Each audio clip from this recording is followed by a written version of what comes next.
What's going on, everybody? It's Matt, aka the Lumberjack Landlord. Super excited to be here with you guys today. It's going to be a day. It's going to be a day. So you guys know that every once in a while I need to pop off some steam and get me a little bit of goose fraba. And I know it doesn't work when you say it that fast. So yeah, I know. But you're going to be offended. I'm going to say nasty and mean things. But the fact of the matter is that too bad, so sad, you don't like it, change the channel, go somewhere else. I'm here for landlords doing the work. I talk about exactly what my experiences are. I share with you all of the detail because I think it's important that we not just play the politically correct game and it's just, oh, well, you know, I mean, it's pretty good and blah, blah, blah. Don't care, don't care. So why we're here is because I want to talk all about all the ways that Section 8 housing sucks. Because largely speaking, it's like every other government program. It sucks. It's poorly administered. The people in charge don't know what they're doing. The inspectors know even less. And the tenants are usually, in many cases, complete and total entitled assholes. So I'm here to share all of this wonderfulness with you because I think it's important as landlords that you know. Now, can you have experiences where a Section 8 tenant is good? Yeah, of course. Just like you can with a regular tenant. But I'm here to share facts with you, not feelings. They're facts. They're facts based on my experience. This is my experience. These are my numbers. These are my facts based on actually running the business, not hyperbole from some loser that believes it's a certain way. No. I manage my portfolio every day, all day long. And so I'm the one talking to the housing authorities. It's me. It's me. I talk to all of them. In my area, I talk to all of them. So I'm not going to put up with, but go away. So here's the thing. We're going to go through it today. I'm going to share with you basically the process and all the different ways that Section 8 housing sucks. So first thing, what we have to do is we have to have a level of comparison. What's the level of comparison? Market rent, Section 8 rent. In most areas, Section 8 rent, i.e. FMR, is lower than market rent. So the first thing that you're agreeing to do is sign up for less money for your unit. But wait, there's more. You also get all the next group of fun things that I'm going to be talking about. So number one, you put your unit on the market and you are basically going to agree to take less in most markets, not every, but in most markets, you're going to agree to take less to be able to work with Section 8. Now, we all know what our process is for posting a unit. We post a unit online and we start getting responses day one, right? Same thing with Section 8. Some people, they start getting those responses day one. However, if this unit has not been a Section 8 unit before, or this might be a new voucher holder, or they will, no matter what, need to come and inspect the unit. In many of the towns around us, that inspection time is anywhere from 10 to 14 days out. Again, actual experience, not feelings. I know many people sometimes get confused with their feelings. Don't care about those. We talk about facts here on this channel. So the fact is that it's 10 to 14 days to get that inspector out there. That inspector comes out, and what do? There's this little thing and that little thing and this little thing and that little thing, right?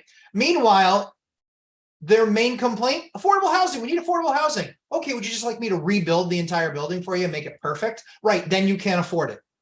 You can't afford it. And I can't even afford to rent it to you unless I'm signing up for a loss. So let's continue to talk about how Section 8 housing is broken. So they go through, they make their list. Sometimes that inspector is willing to take updated pictures, right? You can fix it, take those pictures, and then send it right to the inspector. But we all know that if something's a little bit bigger than, let's say, a little bit bigger than a red box, and it needs to be looked at by an electrician or a plumber or a whatever, right? If that then needs to be done, or a carpet guy or a tile guy, to make the fix correct, right? That's a week or another 2 weeks out. So more often than not, it's another week or two before you're able to even get the pictures to then send them to the inspector. And then it's a few days for them to take a look at it. So now we are 2 weeks, 3 weeks, we're 4 weeks into the process. Then they do that, and then you fill out what's called a RAFTA form. This RAFTA form is what you basically fill out and send it in to the Section 8 housing department, whether it's housing or whoever runs it, they need this RAFTA form. Then from that RAFTA form, they then go through the process and they're doing the inspections and all that other stuff. And they say, okay, here's the good news. This unit passed. Okay, great. Unit passed. Fantastic. After a month, I've already lost another month's worth of renting, right? Already lost another month. And I've had to spend some money on I've seen some pretty ridiculously trivial things in the past. Really ridiculously trivial things in the past. I've gotten, broken light plates or a crack, not missing, literally a crack in it. All sorts of things like that, right? So this is how studious they all are in reviewing all these reports and making sure that it's safe. Got it? All right. So now we're to the next stage where now we get something called the HAP contract. What is the HAP contract? The HAP contract is basically the contract that you have with Section 8 housing. So now you have a HAP contract. Okay, it gets better. You have a HAP contract, and that HAP contract says, oh, no. You can't give us 30 days notice anymore by the law. We need 60 days notice. We just double the amount of notice that we need if you're going to make any changes to anything. Yep, pretty cool, right? So not only is it less, not only do they pay me less, not only do they put me through these massive long inspections where it's not safety stuff. I get safety stuff, of course, but it's not safety stuff. There was a hairline crack in a part of a window frame. They were like, well, we need to replace that window. 3 weeks before I could order that standard window and do it. 3 weeks. Okay. Yep. You following me so far? You follow me on the joys of working with this amazingly awful government program? Yeah. We clear? So, and again, this is just experience, my experience with them. So we go through that process. We get things ordered like that. Almost always it's a month, right? It's a month. I lose a month's rent, right? All this stuff happens. And then the HAP contract, the joys of the HAP contract, 60 days notice here and annual inspections there and all this other stuff, right? Here's what you'll love. Actual example. I have a contract, this HAP contract. I get called from housing saying that the place has become uninhabitable. I'd love to hear this story. Love to. What happened? The tenant, the housing tenant, not the landlord, not me, not somebody else, not a market tenant. The housing tenant was leaving her trash on the 3-season porch because, she was just really busy and didn't want to buy the bags that they sell for the city so she could throw out her trash. She was just too busy with her non-job and staying at home all day long. Not on disability. Nope, not on disability. Just staying at home all day long with her housing voucher because she knows how to play the system. Factually. Yeah. And she couldn't throw in her trash. And so what happened? It's in a city. You're going to get pests. You're going to get rats. That's how it works. They're looking for food. And you gave them a food source free of charge. Here's a stool up at the bar. Pull on up. We got food for you. We got nice food remnant for you. Yeah. She caused that problem. Housing inspector, then it's an emergency, right? Housing inspector says, okay, I'll come out today to look at this. She goes, I'm not available today. 2 days later, she says she's available. What does that give her time to do? Maybe clean up, maybe not, you'd think, right? She didn't clean up. I have pictures.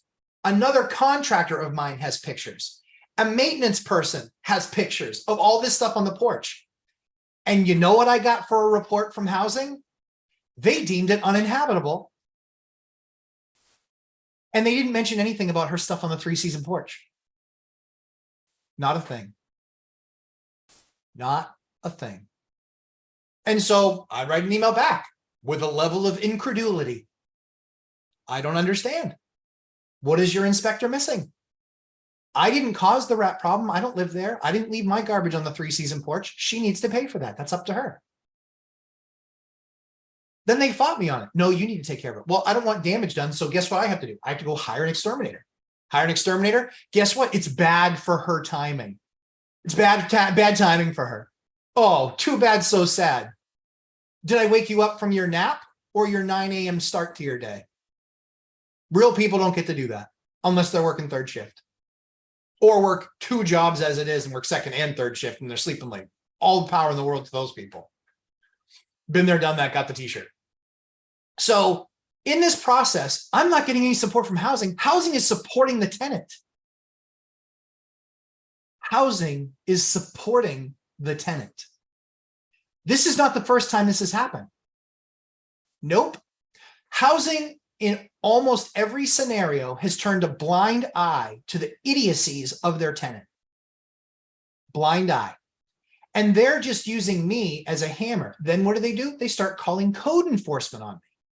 Oh yeah, they start calling code enforcement on me. Like I had anything to do with it. Yep, they did. But then you get a courtesy letter from code enforcement. Okay, got my courtesy letter. I told him, I said, it's 100% her fault. She did it. She created the entire issue. The other unit in the duplex, vacant. She created the issue 100% by herself. Yep. So we go through, fast forward through this process. She finds some other sucker landlord that doesn't do a background check, doesn't do a reference check, and doesn't ask housing why she's moving. You deserve it, new landlord. You deserve it. You didn't take my course. You didn't take my course. You don't watch my show. You deserve it. You deserve every bit of failure you're about to get with this tenant because she is an absolute parasite. She's garbage. She is the exact thing that's wrong with the system that the system allows to allow things like this to be perpetuated. She is the problem, and housing not holding her accountable is the problem. They talk all tough. Oh, well, if they're not living up to what they're supposed to do, then we'll take away their voucher. Oh, yeah? How many vouchers have you taken away? Ask them that question. How many vouchers in the last 2 years have you taken away from people?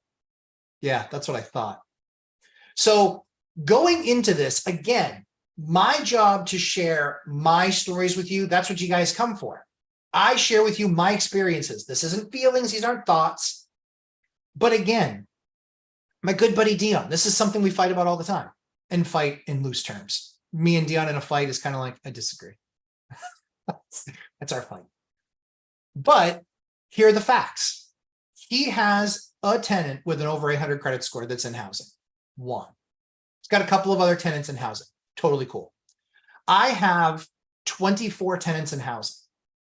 And the mistake that I made was I was lax on the credit requirement because of one reason, because somebody else was paying their rent. I changed that. I changed it about a year and a half ago. Do you know how many applications I have to go through to get a 680 credit score? A 680 credit score. I have to go through about 100 applications before I find somebody with a 680. I'm not joking. I'm not joking. Now, because I'm so passionate about this, where does this end up going? She finds some other landlord. She says, I don't want to get penalized for leaving before the month. I say, get out. Get out. I'm not going to hold you to 30 days. Get out by the end of the month. She's already asked me for her security deposit back. She's out of her ever-loving mind. It's not going to happen. You're going to owe me a big fat bill because you caused the problem. And I have 3 people with proof showing that you caused the problem. But would any of this be allowed? Would any of this be allowed in a properly run housing department? Would it? Love to know. If you work for a housing department, give me feedback. Now, I work with housing departments, one that's really, really good. Really good. They hold their tenants accountable, and they will continue to get a steady flow of my units. These other ones, you guys can pound sand. You guys can pound sand. You're bad at what you do. You're bad at what you do, and you should be embarrassed. It's not a job. It's not just a job. And you know what the best part is? None of them own houses. They're all renters. Yep, they're all renters. So they don't know. They don't know what it's like to actually own something. Pride of ownership, have spent your time, your money, your effort, your energy, your time away from your family. Hey, don't cry for me, Argentina. I'm not worried about it. Not worried about it. But you know what? Housing is only a thing, and that department's only a thing if landlords like me and you put our units into the program. That's it.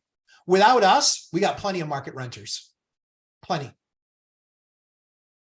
I don't need 150 people to make an inquiry on my asset, on my property. Don't need 150.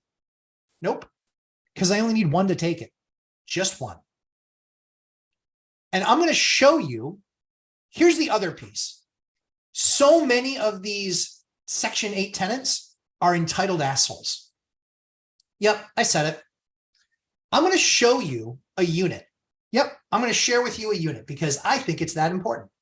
I'm going to share with you a unit. Now, hey, you guys know that I've had a funky time with my internet. Thank God.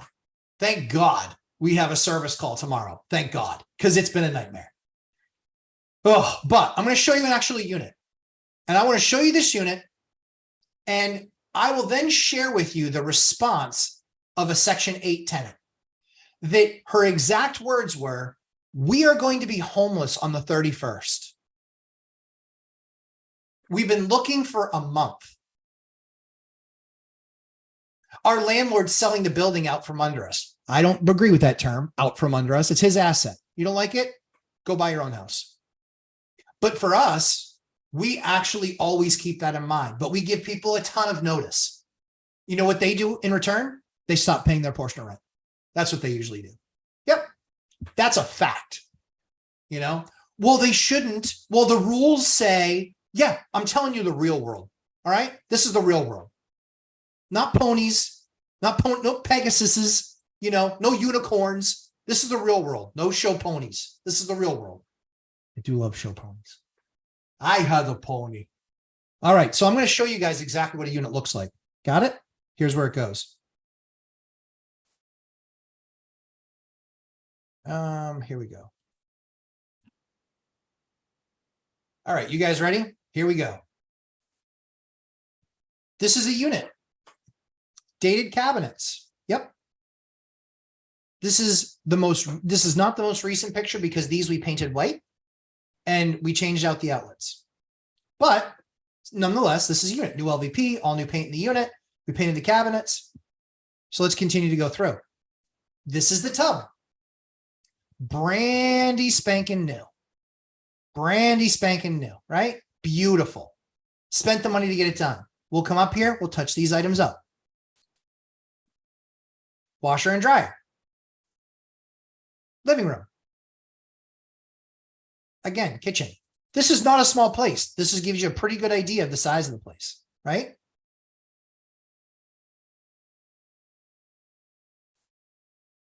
Here's one of the bedrooms. Here's the other bedroom.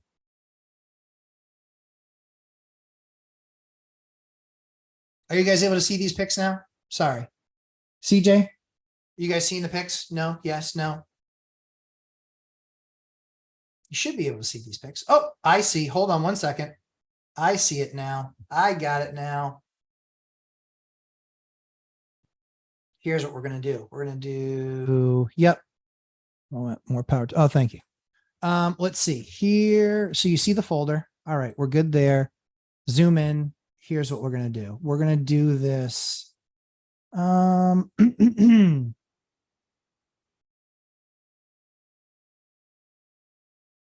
we go. Hold on. I think I might be able to, here's what we're going to do. Yeah. Hold on one second. Stop share. I'm going to reshare, but I'm going to reshare with the appropriate screen because I'm not a dope. I didn't have it launched. Sorry, guys. All right, here we go. This is the kitchen. Now you guys can see the picture. Let's see it. Can you see the picture? Good.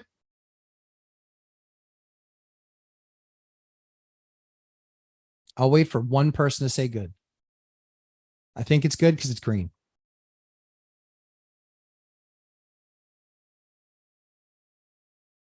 Come on, one of you just tell me. Better, good, got it. Okay, good. All right, we'll go off CJ's better. Okay, so here's a unit. We painted these cabinets, but the entire unit Shouldn't only be thumbnails now. You should be good. All set now. Good. Got it. So this is the entire unit. We repainted these, but the entire unit was repainted, all brand new floors. This is a brand new stove. This is a brand new dishwasher. Okay. Now we're going to go through brand new tub surround, right? We had to do some touch-ups because we just did this tub surround, but nice built-in. No carpet. That's correct. Washer and dryer in the building. This is the living room. This is a pretty big living room. This is the kitchen. You can still have a table right here in the kitchen. This is a massive pantry.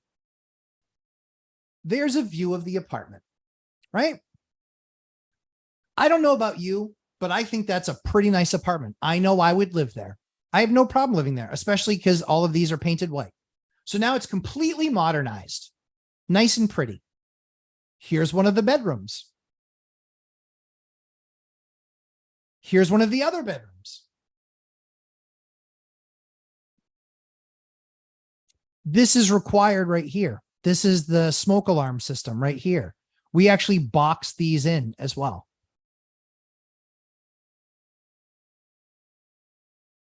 See if I can go even bigger.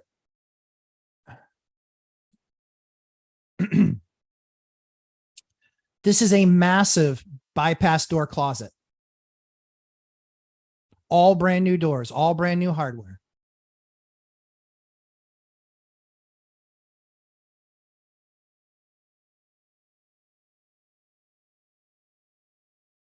And there's a last shot of the kitchen. Again, this was all painted white. Can I make it? Yeah, I can make it bigger. Here we go. How about that? Richard, how's that doing?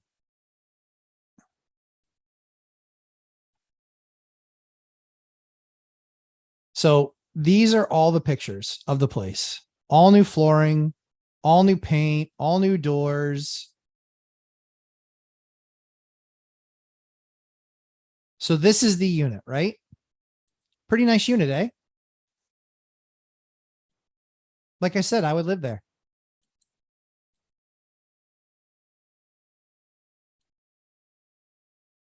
I would live there. So we talked to the tenant. We said, okay, just need you guys to send us your credit and your job stuff, just 1 month of stubs. And she sends them over,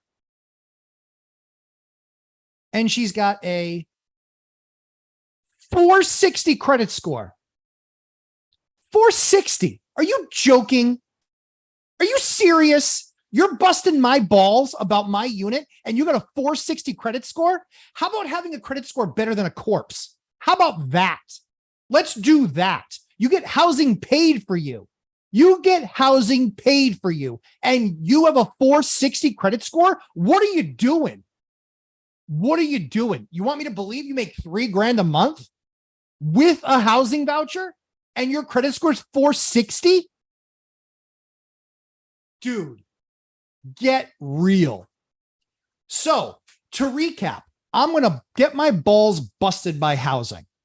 I'm going to keep the unit off market for 6 weeks. CJ, for you to have a 460 credit score, you have to have anaphylactic shock when you go to write a bill. When you go to write a check to pay a bill, you must have some sort of an adverse reaction so bad that you need an EpiPen or you need Narcan. It's one of the two, because a 460 is a joke. And she's busting my balls. And she said, you know, we wouldn't want to live in that unit. It's, you know, it's kind of old and ugly. Yeah, I thought a lot of things. So again, recap is housing is going to bust my balls. They're going to take 4 to 6 weeks to get the unit approved so the tenant can even move in. So I'm losing at least a month's rent, if not a month and a half, maybe even 2 months of rent. I'm then going to have tenants that are 8 times more likely, 8 times more likely to call code enforcement or housing or some other factor or figure. They're 8 times more likely to call somebody and say, I'm not doing a good job as a landlord because they're being a bunch of entitled brats. There is nothing wrong with that unit. I've lived in worse, and I would live in that unit today. I have zero issue with that unit. So, as a landlord, housing busts my balls. The inspectors bust my balls, and they don't hold the tenants accountable at all for reinspection or when they call and complain. And then I get scolded by them saying, well, they can only view what they can view. It was there. I have pictures from 3 other people, 3 days before, a day before, and 3 days after. What are you doing now? Does your guy suck at his job? Does your inspector suck? Yep, he probably does.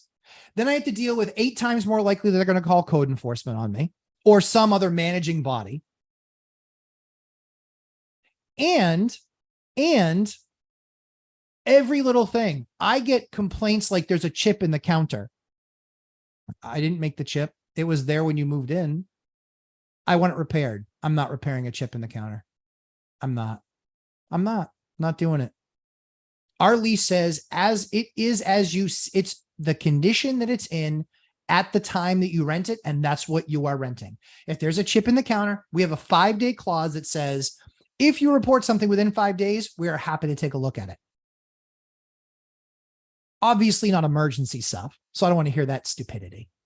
It's obviously if it's emergency stuff. So this is all the glory of being a landlord that accepts Section 8.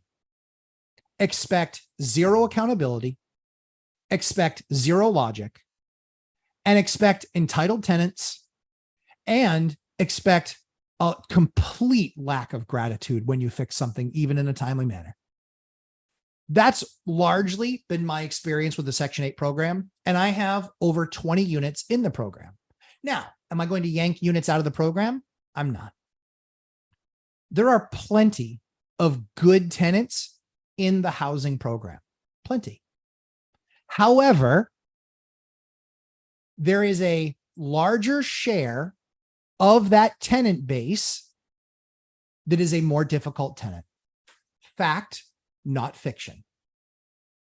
Way it goes. These are the numbers. You don't like what I'm saying? Argue with the numbers. Shout into that pillow all you want. No one's listening. So I think it's really important that when landlords come on and go, oh, Section 8's a great program. No, it's not. Oh, Section 8's a horrible program. Sometimes. But just know what you're getting into. That's the thing that I always want to share with you guys is know what you're getting into. Know exactly what to expect. You will find counties or areas or towns. In our state, it's done by town. I've worked with 4 different divisions or departments or 4 different housing authorities in 4 different towns. And one of them is spectacular. Doesn't make excuses, gets things done quickly, runs it like a business, like it should be. Because I am running mine like a business because it's what it is. And then the other 3, one of them is passable, and the other 2 are complete and total dumpster fires. Complete and total. No accountability, no logic, don't hold their tenants accountable, don't hold their inspectors accountable. And that's the way it goes. So hopefully this was helpful for you today. I appreciate you letting me do my little pop off because I do feel better a little bit. But what I don't feel better about is it always costs me money. And there's always this attitude of entitlement of where's my rent? Where's my deposit? You're going to get deposit in under 30 days. But in your case, you're getting a big fat effing bill because it was all your fault and you don't care. And you're just going to screw over that next landlord because you play the system. 3rd generation Section 8, everybody. 3rd generation. This is what I find out after the fact. We're going to have to include that as part of my portfolio or my questionnaire. Have you been in a lifelong Section 8 person? Listen, there are people that use the program, but the fact of the matter is that are good, that deserve it, that need it for life. But the scope by which we allow people in this program and some of the people that I see and that I talk to, nope. Nope. Not disabled, not, he absolutely has the ability to go to work, but it would be more difficult. Yeah, it'd be more difficult. Yep, it would be. Well, I'd have to figure out childcare and I had to figure out this, and I had to figure out that. Figure it out. Figure it out. Figure it out. So this is my experience with Section 8. I wanted to share with you guys. We will jump into some of these questions because yeah, there's as you can imagine, a lot to get to. Phil Nealon, there's my buddy from Alaska. How you doing, pal? Good to see you. Thanks for the super chat. Rob Corby, good morning, guys. Richard Gamino, good morning. Dividend Dave. You can think you're first, but you're not. Finally, in with the cool kids in the waiting room. Good morning, y'all. Hey, Chris Wissing, good to have you, my friend. CJ, I can confirm my recent experience at Section 8 housing sucks. Hey, go into it with the proper expectation, but hold them accountable. Don't let them skate. Don't let them skate. This is a business. It's a business. It's unacceptable. Hyder, good morning, my friend. Laura Samaniego, good morning. Kip, good morning. New England Real Estate Development. Hey, Matt, thanks for always sharing. My pleasure. Frank Contreras, good morning. Oscar, good morning. Victor, since American Flooring Corp went out of business, where do you buy flooring vinyl planks? Do they email samples? So, Victor, I don't know. I haven't found a national place yet. I have a local place that treats me right, delivers product on time. In fact, I talked to them yesterday at 3:30 in the afternoon. They answered the phone when they were closed. They're getting me a delivery at 8 a.m. on Monday morning. So my guys have something to do. But they're local.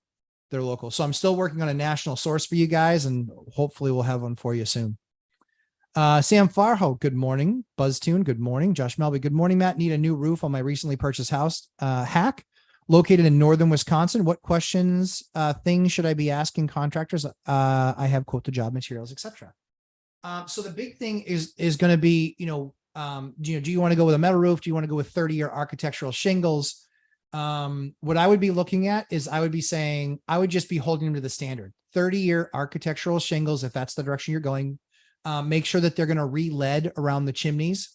Cause you're in a northern cold climate, like I am.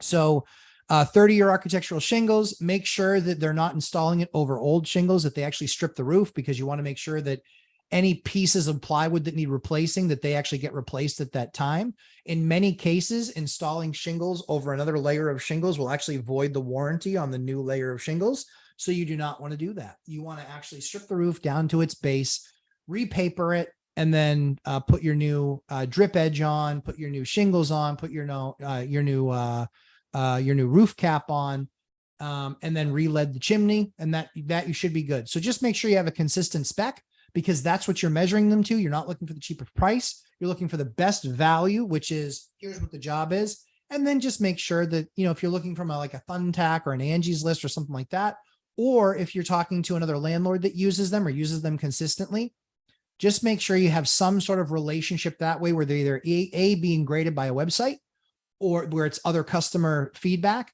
and B, B, if the other option is getting it as a contact, then you take a look at that contact and say, yep, this is a good contact. That should help based on another landlord having used them. Should have mentioned it will need new sheeting as well. Yep, there you go. Sorry. So yeah, usually you can go with the Advantech sheet roofing package, which is basically just you can get Advantech in different thicknesses, but they have roof board, and then you tape the seams, and then they can paper it, and then they'll put in their 30-year architectural. So really what you're looking for is you're looking to make sure to compare apples to apples. And like I said, make sure that there's some point of referenceability there. Good morning, T. Robert Fiornelli. Hi, Matt. Finally made a live stream. Going to love this live stream. I am ready because I am trying to get Section 8 tenant in, and I'm ready to snap at them. Exactly right. They just don't give two shits about our time. They don't care about our time. They don't care about our money. They don't care about our resources. Every landlord's rich, and it's just, you just need to do it. No. Nope. Get out. Nope. I want people that understand that this relationship is bi-directional. You can count on me to deliver a nice, you saw the property. That's a nice property, especially for Section 8. What does she want? A brand new kitchen? Okay. That's the only thing that place would need. And spraying the tile on the walls to change it a different color. That's the only thing that you need. Really. That's the only thing that you need. And you know what? When I do that project and I need to get more money for the unit, Section 8 won't pay for it and you can't pay above and beyond. So now you're out. Now you don't have a place to live. Happy? Somebody else got your nice new kitchen. Maybe if you want a place with a brand new kitchen that's brand spanking new, I have an idea. Go get a better job. Go skill up. Go do something and earn it on your own. Because you know what? I'm getting a little bit tired of paying a bunch of money in taxes and then having them complain of the tax money of my dollars that they're using for this program. And then they complain about my unit and say, it's not good enough. Yeah. Well, you know what? Enjoy 10 days. Enjoy 10 days. You have 10 days to find a place before your other landlord gets you out. Enjoy 10 days. You elitist jerk. Enjoy. You deserve it. Let's see. Victor Belarus. Good morning, Matt. How do you determine for what repairs you pay for yourself and what you charge the tenant for? It's my understanding if the shower is leaking and they notified you before they move out, landlord pays for the repair. If they moved out and you discovered that the shower was leaking, you withhold the repair cost from their deposit. What criteria do you use to determine who pays for the repair? Shower either way, unless I see that it was abuse, like somebody, broke it because they fell against it and they grabbed onto it, right? That's not something I cover. But if a shower is dripping or leaking, absolutely, that's on me. I got to take care of that because that's a system. I got to take care of that system. That's a fixture. That's on me. I got to take care of that. And yeah, that's on me. That's something I have to take care of. Yep. If it, like I said, though, if it's damaged, like they ripped the curtain rod out of the wall, like the shower curtain, they ripped that out of the wall. That's not me. They ripped it out of the wall. Somebody probably fell, grabbed the thing, ripped it out, blah, blah, blah. No, that's their damage. They took care of that. It's not my problem that they slipped and fell in the bathroom. That's their issue. That's their issue. So I would charge back for something like that.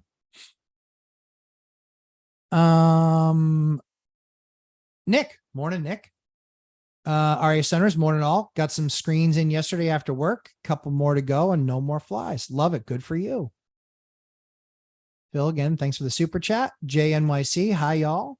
Robert Fernelli sent paperwork out over a week ago and still waiting for the inspector to get out there. And I need her in by the 1st, and her specialist isn't giving me answers. Yep. Welcome to, so I told you for that area of the state, not a well-run program. Not a well-run program. Not well-run at all. Nope. And so this is going to be the process consistently. Always waiting on them, no communication, waiting on them. This is pretty par for the course with most housing authorities. RA Stearns, we had our wood floors steam cleaned as the tenant left them looking like Vegas sidewalk. Yep, only to find out we just need to refinish them. Can a newbie do this job? So there's a couple of things you can do. They have something called screening, which is basically using a buffer, and all the buffer does with the screen on it, it just takes up the polyurethane. So you don't always have to sand when people don't know that there's a difference between the two. If you're going to sand, then you're actually taking the poly off, but you're also taking any indents or imperfections or dents that were left in the floor. So very often you can save the life of your wood floor only by screening. If you you put it on a buffer, that screen takes up just the polyurethane, and then you can actually re-urethane it. This is absolutely something you can watch some videos on. You can rent the machine from a Home Depot. Now, I get that it's daunting. I didn't know how to do it the first time. I did it either. I get it. But this is absolutely something you can do. It's going to take you longer. You're going to make mistakes. It's not going to be perfect, but it's going to be pretty good. I think you can make it pretty good. So you can rent that machine. The machine's usually less than $100 for the day. You can screen it and then just watch videos online of how to then refinish it. Usually it's just taking poly that you buy in a bucket and you dump it sparingly on the floor, and then you use a squeegee to then actually redo the floor. And then that's usually how you get a nice even coat. So sanding is really only needed. Sanding is really only needed when you actually have dips and cuts and gouges out of the floor. I don't love sanding only because you usually get 7 times to sand an actual floor before you have to replace the floor. It's usually only 7 because of that thickness on the top. Then you get into your nail edge. So that's what I would recommend, Josh. I believe you can do it. I believe you can do it, my friend. Might take you a day to actually get the stuff, screened, but I think you can do it. I have confidence you can. You'll get there. Section 8 is all drama and way too much red tape. Largely speaking, yeah, I think it's a pain in the ass, but I want diversification in my portfolio. So the only perk is that the check shows up guaranteeingly at the beginning of the month. That's the only perk. Now, again, I have some really good Section 8 tenants. I have some that are really good. But if you want to talk about it, the last 3 evictions that I've done, Section 8, Section 8, Section 8. Those are just facts, guys. That's not feelings. Those are facts. BF, do you own any Section 8 rentals? Yes, I do. Oh, Robert Finelli, sorry. Going to relist it, and well, bad for her, I guess. She'll just be homeless, not going to lose a month of rent. So this is the thing. I always post it now anyway. I let housing know, hey, I have something like this. So if you're doing a housing voucher briefing, or if you have anybody on your list that's available to this, just know here's the link. And I send them the link to the ad, and I send them the link to the application. That's more than 99% of other landlords do. But I'm willing to go above and beyond. Yep. Sam Farrell, almost like dealing with a bad contract. It really is. It really is. The HAP contract can be painful. And more importantly, if it's just about everything is about enforcement, right? So sub 2 deals, right? We all talk about the sexiness of the sub 2 deal. I love sub 2 deals. I think they're fantastic. I think when you can do a sub 2 deal and you're getting a 2.5 or 3% mortgage, I think that's the nuts. I think that's awesome. But that contract, if it ever gets enforced and there's the due on sale clause in that contract, you could be SOL. Not saying that it will happen or happen consistently. I believe when the banks start seeing that the volume that's down and all the noise that sub 2 is going to get, does every single person read all the documents in that mortgage? No, come on. Nope. But that due on sale clause can be an ass biter. Is that the direction that some of these banks go? Maybe that will juice their revenues because they'll either do a workout with the person at a newer, much higher rate, number one, or number two, they'll just say, you owe us the entire balance. We're not going to do a workout with you. Why? Because that house has a 2.5% debt or 2.5% loan, and it's worth 150 grand more than it was when you got the debt. Right now, it's still worth a fortune more. Everything is in the bank's favor to take back that asset. RAS owners, I have pictures of all the trash left up against the house that is causing major ant infestation. So I'm charging them for the extermination I had to come by. I don't disagree. You leave a bunch of trash there and don't take care of your stuff and it causes a problem. I'm absolutely sending you the bill. 100%. Yep. Absolutely. 1000% agree. Robert Farinelli, it sucks because she is a Section 8 tenant who is a teacher that works full time, showed me her pay, her landlord the last 2 years, has meh credit, but shut down her credit cards 2 years ago. See, and that's the thing is, for me, Robert, I'm not just judging that on the book by its cover thing. I'm actually reading some of the pages. And when I read some of those pages, it says to me, you know what? I might lose on the front end a little bit, but likely she's going to be here for a decade. And if I have no turnover for a decade, in all likelihood, and Section 8 rents are going to go up at least 10% next year. Section 8s the following year are going to go up at least 10% next year, the following year. Look it up. Bookmark it. 12:13 Eastern time on my live stream, 43 minutes in on 8/20/23. I said it. The next 2 years, rents are going to likely go up 10% each of the next 2 years for Section 8. Heard it here first. I've actually been saying for 6 months, but for those of you who haven't been watching enough of my content, and I get it, I'm a lot. Sam Farho, they do nothing that the owner must do it all. Yes, true. They do nothing. The owner must do it all. Now, again, they want to say, so when people say, is there something different I should do for renting to a Section 8 tenant? Yeah, pray. Make sure that the housing authority will actually work with you and ask them, hey, so I had this scenario with another unit. How would the housing authority handle that? If they don't know the answer, it means they've never done it. If they know the textbook answer, it means they've never done it. If they tell you, yeah, we had a scenario just like that. You know, we actually called the tenant. We wrote her a letter saying that she was in danger of losing her voucher. I'm in love. We can hold the tenant accountable. We're on the same page. Good to go. RAS owners, would you charge to remove duct tape glue from window seals that they had an AC venting out the window? The AC units they had are in the inspection pictures too. I would. The only thing that I wouldn't do is I would use so you gotta This isn't a dig because I know you're brand new. It's not a dig at all. But there is that concept of help thyself, right? And so as a landlord, you really want to tap into helping thyself. Goo be gone. There's a couple of adhesive removers there on the market that you likely can get that stuff on. Now, time, effort, energy, all that stuff, right? For us, the standard that we have is we pay a professional cleaning crew to make the unit ready for the market. So when you leave, that's the standard by which you're going to be judged by. We will put a professional crew in there after. And people are like, well, I don't want to pay for a professional crew. Well, if it was really that clean, you don't really have to. If the professional crew goes in there, I've had a professional crew. I had one go into a unit last week. They charged me $455 because it took them a team of 3 people the entire day to do it. They got charged. I had another tenant that left and the entire 3-person crew was there for 30 minutes. That person, yeah, they got a bill for like $100 or $80.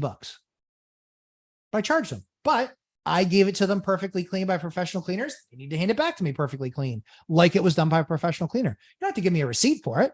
But if you're able to clean it well enough, that's fine. But this is going to be the deduction. Period. That's simple. I can barely open the window. It's so caked with glue. Yeah, I would use Goo be gone. I would just literally, I would be kind of liberal with that stuff and then just get in there. I mean, it could take you an hour to clean it and that's okay. But, you know, then you can certainly charge for that because again, when they got the unit, were they getting it with a bunch of gooped up glue? And that's not normal wear and tear. It's not. CJ, we want to see the picture sharing. Just see your folder. Okay, we fixed that. Harry Hanover, on a roll. More power to you. Thanks, Harry. Zoom in. That's all the fired up. Nick, yes, sir, I was. We got all. Okay, we're good on the pictures. BF, yeah, we're good. Yep, good on the pictures. That's lovely. No carpet. Thanks, JMYC. Yep, I don't do carpet. If the carpet is like new in the last few years, and we actually have a carpet cleaner where we go in and we clean it, and it might be like $100, right? I will charge the tenant for that because they got it in that condition where they got brand new clean carpets. That said, if that doesn't rescue the carpet, most carpet is the expense is spread over like a 5 to 7 year lifespan. That's typically the lifespan of carpet. So when I go to replace that carpet, replace that pad, rip up the tack strips, when I go to do all that stuff, I can say, well, I'm not going to use carpet, but here's the price of carpet quote to replace it. Let's say it's $1,000. I want to do LVP. It's $1,500. I don't charge them the LVP price. I charge them the carpet price. And then I say, okay, here's the carpet price. Well, you live there for 3 years. We'll look at it as a 7 and you need to pay this percentage because that was the use that you had of the carpet. I'm really fair when giving back security deposits, really fair, but that's also why I don't end up in court because I easily have a leg to stand on. And we say right in the letter, here's the deduction we took. If you do challenge us in court, we are going to go for the full amount. We say that in our letters. Now, I would encourage you. That's actually part of my course. That's actually in my letter that I give for tenants when they're moving out. You need to check with your state, make sure that that's something that legally you can do because I can do it in my state, but that's something you should absolutely be checking. Yep, made the pictures bigger. BF, your property's in A1 condition. So I appreciate that. I think it's in great condition, but I recognize that that's a B area.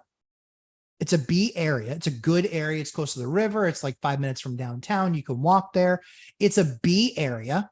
And for me, I believe that that's a C plus B minus unit. Because we did paint it and all that looks good and all the tub's good and all the touch-ups, blah, blah, blah. But I still believe that that's like a C plus B minus unit. We'll call it a budget unit. You know, when you're talking about the B plus stuff, that means that it's been rehabbed. When you're talking about the A stuff, that means basically you've been gutted and everything is brand new. But then again, you still have then the areas because an A area, A plus unit, that's brand new. That means everything's brand spanking new. So I would call this a C plus, C plus unit. Laura Samaniego, beautiful unit. Thank you very much, Laura. That's a great place. What's the rent? $1,695, $1,695, 2-bed, 1 full bath. The place has a yard. It has 2 off-street parking spots, and water, sewer, and hot water are included. Yep. Oh, I wouldn't live there. Oh, so sorry. Oh, my apologies for even offering it. My bad. Give me a break. I got a couple ideas of what you can do with your Grey Poupon, with your 460 credit score. Why don't you put some Grey Poupon on that and get the taste out of everyone's mouth? Do you include the Archie Bunker chair in the rent? So that was something that actually a tenant left behind. We leave it in the unit for the showings. Then we ask them, do you want it? Do you want us to take it away? We sell some of that stuff because it's actually not, it's a nice leather chair, not in bad shape. My hair's still trying to figure out what it's going to do. Ooh, it's muggy down here. Ooh. Yeah, 460 credit score is a joke. You'll never see that rent check. Well, so that's the thing is it comes from housing. And that's their argument. Well, my credit really shouldn't matter because you get the rent check from housing. Yeah, but you got to pay the electricity. Yep. And you have to pay the natural gas bill for the heat. Are you going to pay that? When you break something and it's more than your deposit, are you going to be able to pay me back? Nope. That's why I require that they still, on top of their housing voucher, have some means of paying. Yep. That's why.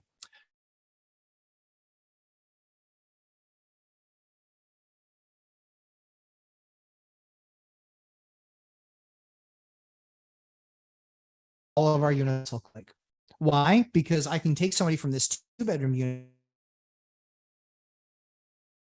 when they go, you know, I really kind of want to live on my own. Okay, cool. It's exactly the same unit. Looks beautiful, right?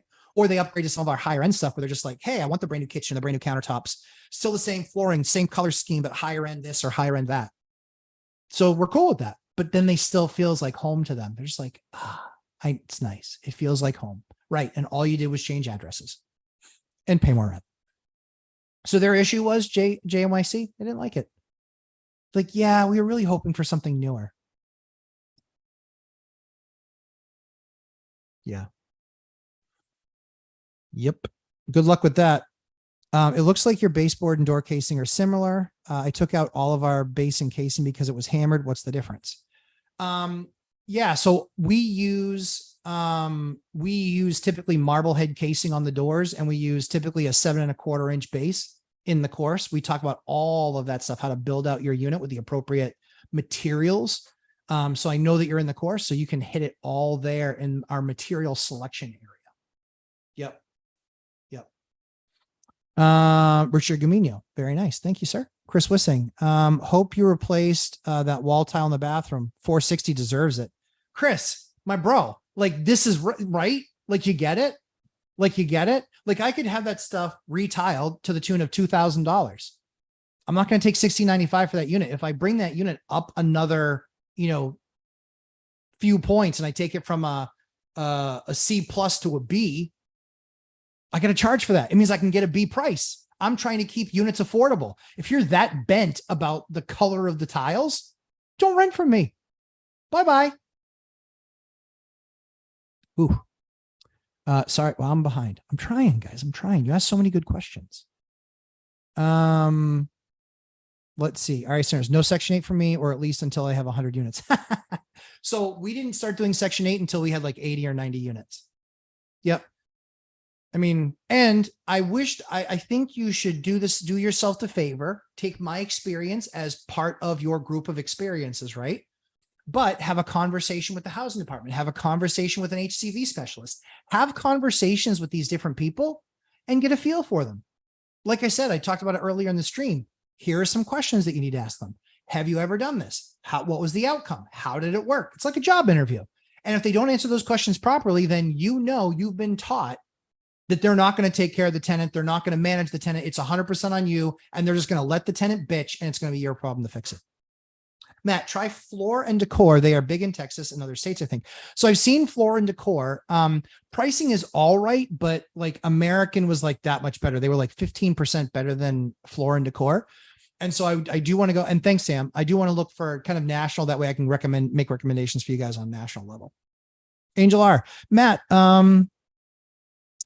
when considering a change in water heaters, do you prefer to stay with gas or electric or switch to electric? There's been a recent campaign about monoxide concerns.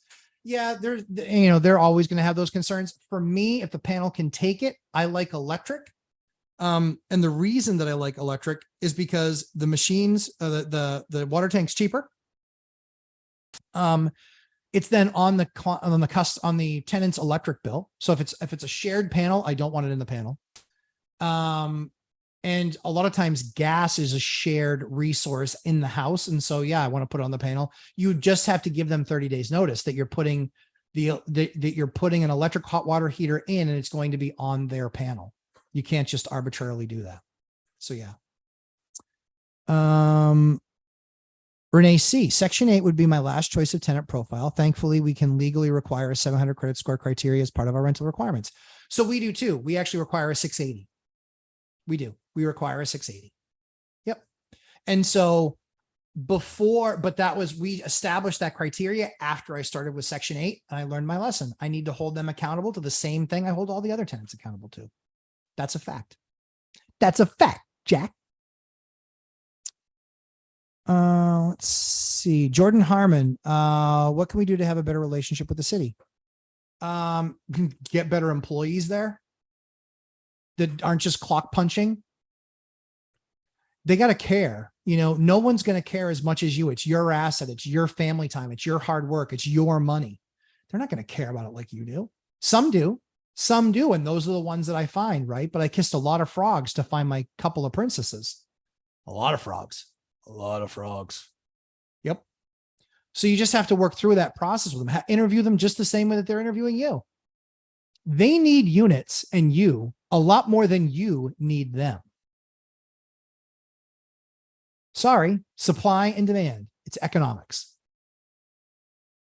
I didn't study it in high school because I didn't go to high school or college, but I've heard of it. I've read about it in some articles.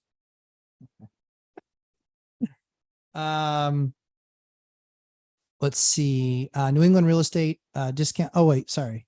Plus it adds a lot of extra weight too. Not sure what that means, but you may be talking about flooring. It could. Laura Simeon, Matt, thanks so much for sharing your experience. My takeaway, know what you're getting into. Yep, you are so right. Section 8 do not take away their voucher. No accountability is my experience. Hey, so if all of us are having their experience and all of us are experiencing this and we're all landlords and we've all tried the system, trying to do the right thing, trying to put affordable housing into the system, and this is how we're treated, then why? We have a local housing authority that had 54 vouchers handed back to them because they couldn't find the housing. Imagine that. Maybe clean up the program, maybe do a better job, maybe actually hold tenants accountable. How about that? Instead of just bitching about the landlords, how about take some ownership, some accountability? The problem is many government programs don't teach that. They teach lie, deceive, and you'll get better results. That's what most of them teach. Most of them. Matt Bittner, do you think using a management company would make Section 8 more pleasant for the landlord of less people factor? No. They're going to go through the same thing, and I don't want them going through the same thing, right? I don't want that. Again, I don't believe in property managers. I don't. You can completely insource it. If you have a higher end unit, look at that unit. Do you know how many people have that unit with carpet in the bedrooms and with yellow or white on the walls, didn't paint the cabinets, left the old tub this ugly bisque color? Okay, go rent that unit. But that's chasing to the bottom. I want to own the nicest units in each class. In C, I want to be C+. In B, I want to be B+. In A, I can't get to A+ because that means it's brand new, but I can certainly get to A. I can certainly get to A. So that's my thought on that. So I just don't believe in property management firms, even managing from afar. You have to own twice as many units. You have to own twice as many units to make the same amount of money as me with the same amount of units. You have to make at least twice, at least.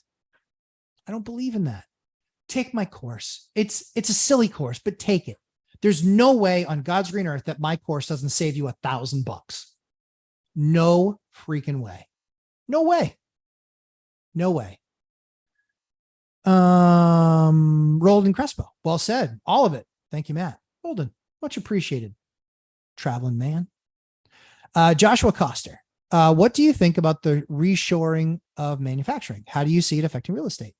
I think it will. I think reshoring obviously will. What it's really good is in those areas where they're doing like the CHIPS Act and things like that. What's it going to do?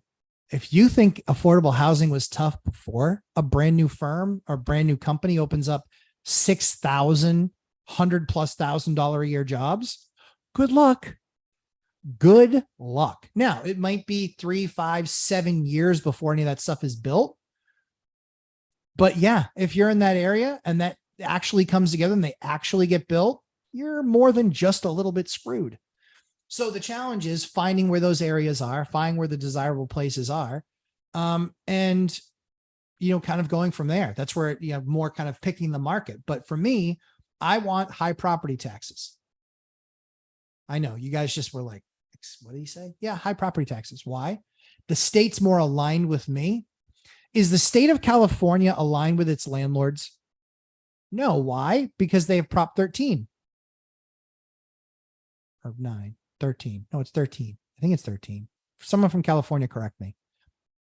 Which means your taxes are based on when you bought the property.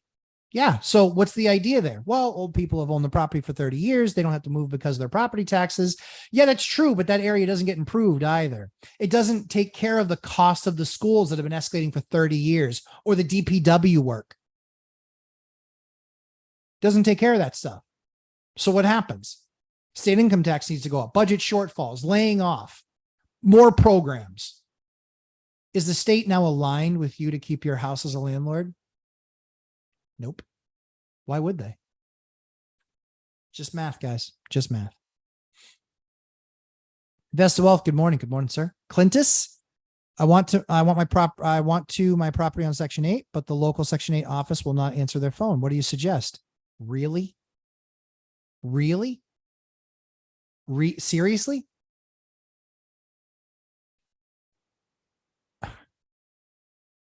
If they're not calling you back when you're trying to give them a unit, what's the likelihood you're going to get a call back when there's a problem?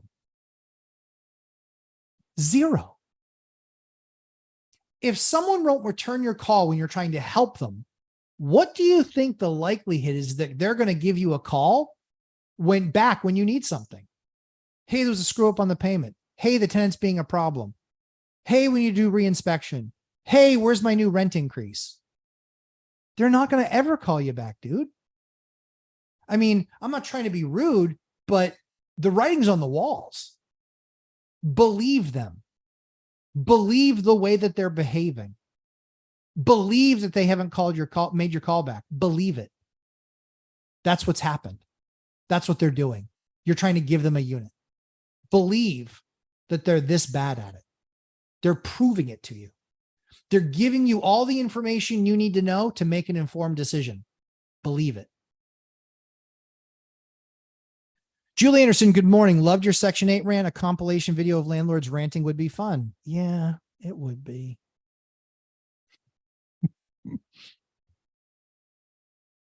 Julie, you should be in my course.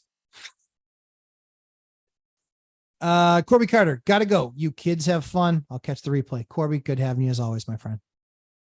Laura Samaniego, at Matt Bittner. I have a PM. The PM was worse to communicate with than Section 8 department. Yep.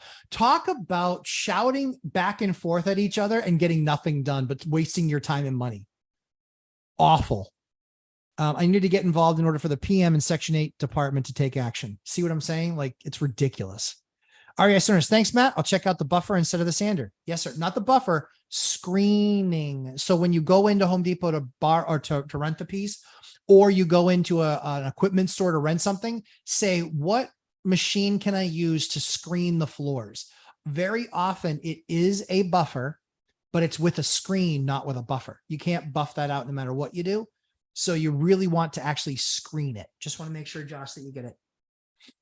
BF, I say F. Yep. Section 8. I'm married. I don't need more aggravation in my life. Right.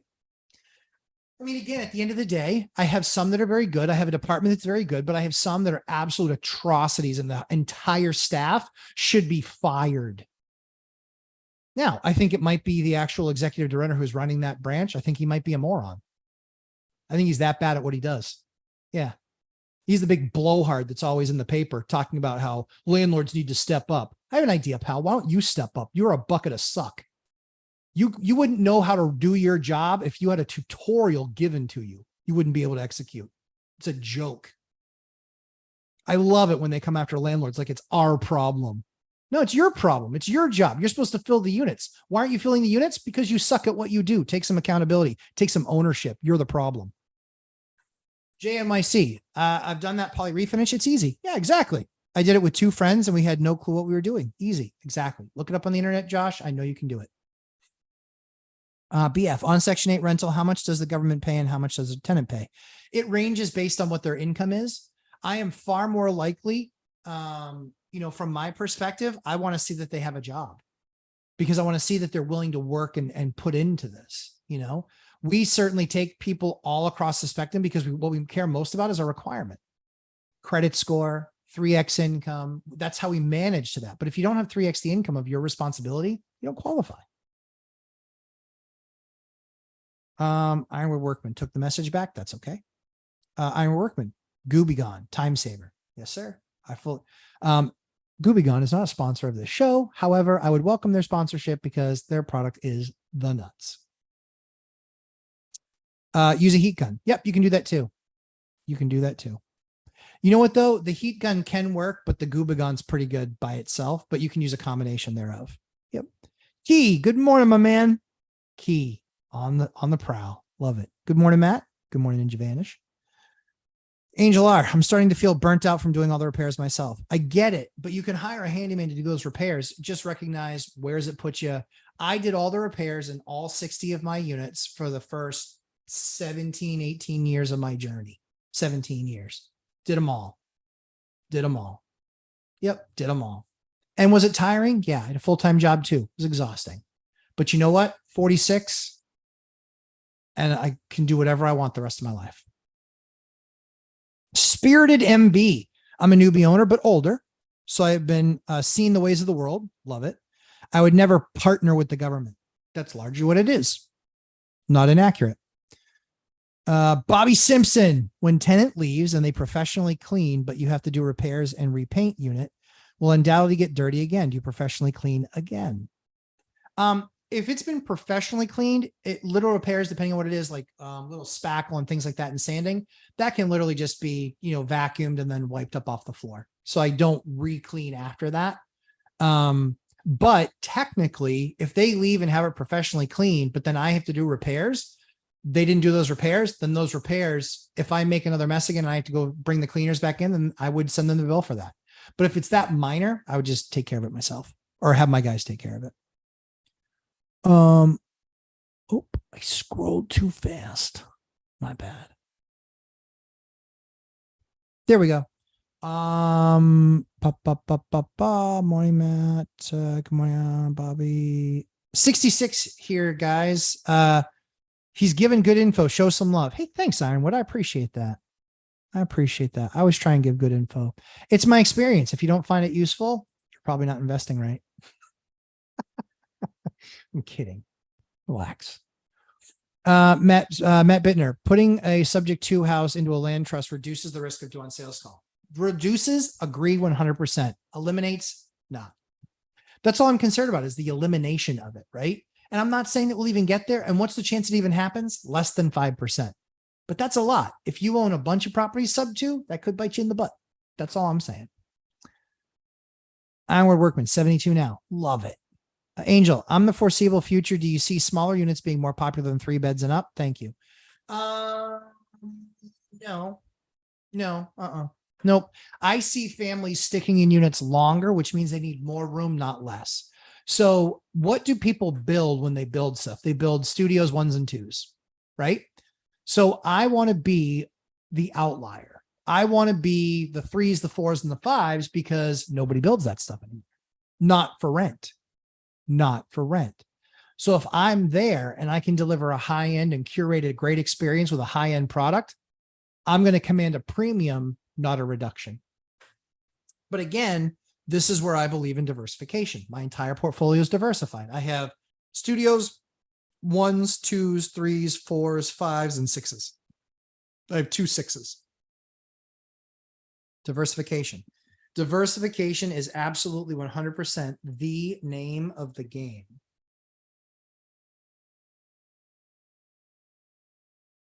Yeah. 100% name of the game. Um,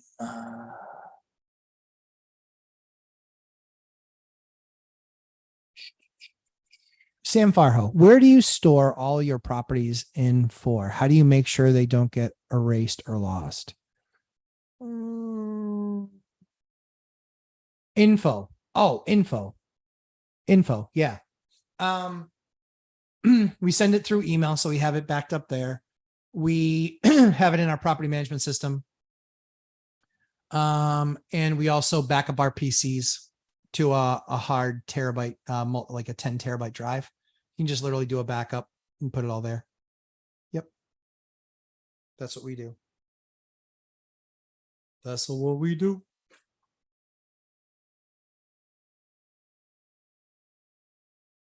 Yep.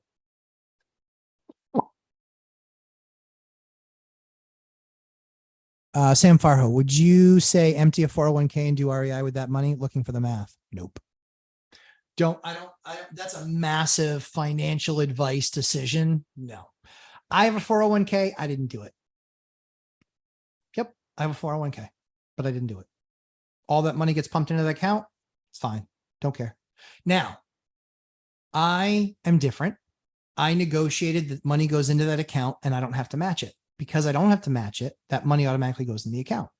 Because that money automatically goes in the account and I don't have to match it, it's not actually money. It's money that I've made as part of my compensation package, but it's not money that I've quote unquote earned, right? It's just part of my comp package. So I'm not putting actively any money in that, but I've got a decent sized 401k, but I haven't touched it, won't touch it. Don't want to manage things separately. Don't want to manage the money there. Don't want to do any of that stuff.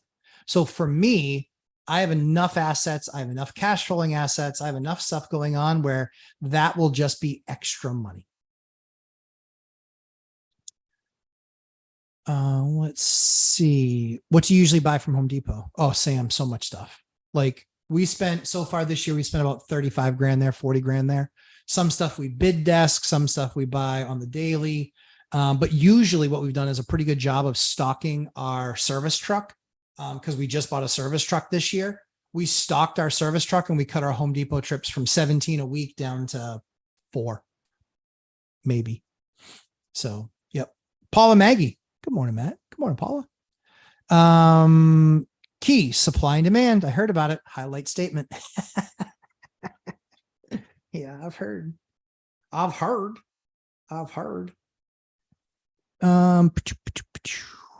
Christopher Leroy, I did Section 8 before. It was good for a while till it lasted. However, I would do it again or wouldn't. Christopher Leroy, let me know if you would or wouldn't do it again. I would do it again, but do it based on my process now. The way that I was doing it, absolutely not. The way that I do it today, yes, I would, because I believe I've gotten the bad ones out. And they kind of fit into a bucket, in all honesty. They kind of fit into a bucket. Even though Section 8 was paying their rent, they were kind of shitty about taking care of anything. Their credit wasn't good. They had no job. They had no income. We just now follow the same process that we have,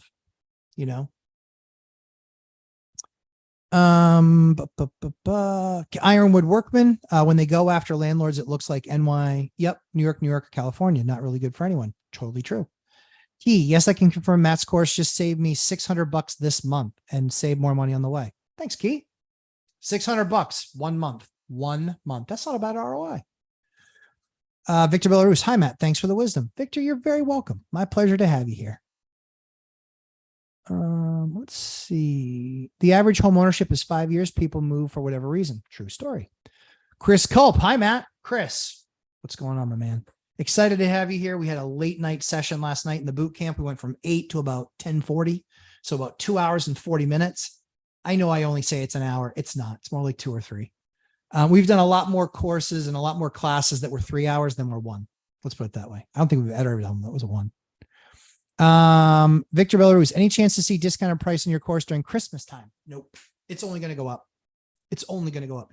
It's honestly, with what is in there, you get about 9 hours of the course, and then you get about 24 hours of boot camp. And guys, on the boot camp, we talk about that section for the week for usually 5 or 10 minutes because the course is well done. There's no questions. They understand exactly why I believe what I believe, and how to manage through that process. So we usually spend 2 hours talking about guys' active projects, what they're doing, what they're looking for. Hey, we looked at literally last night, we looked at kitchens, kitchen design. We looked at 3 different students. One was a project that they finished, that they did some of our design stuff. One was a building that they were looking at and shopping for. Another one was another building that they were looking at and shopping for. So I let the students share the screen with me, and then I give them input. The guys, the boot camp is worth its weight in gold, absolute gold. Robert Fairnelly, too bad Section 8. I need lease by September 1st for my DITI because I'm under contract for another duplex. If they are too slow, too bad. I get it. Yep.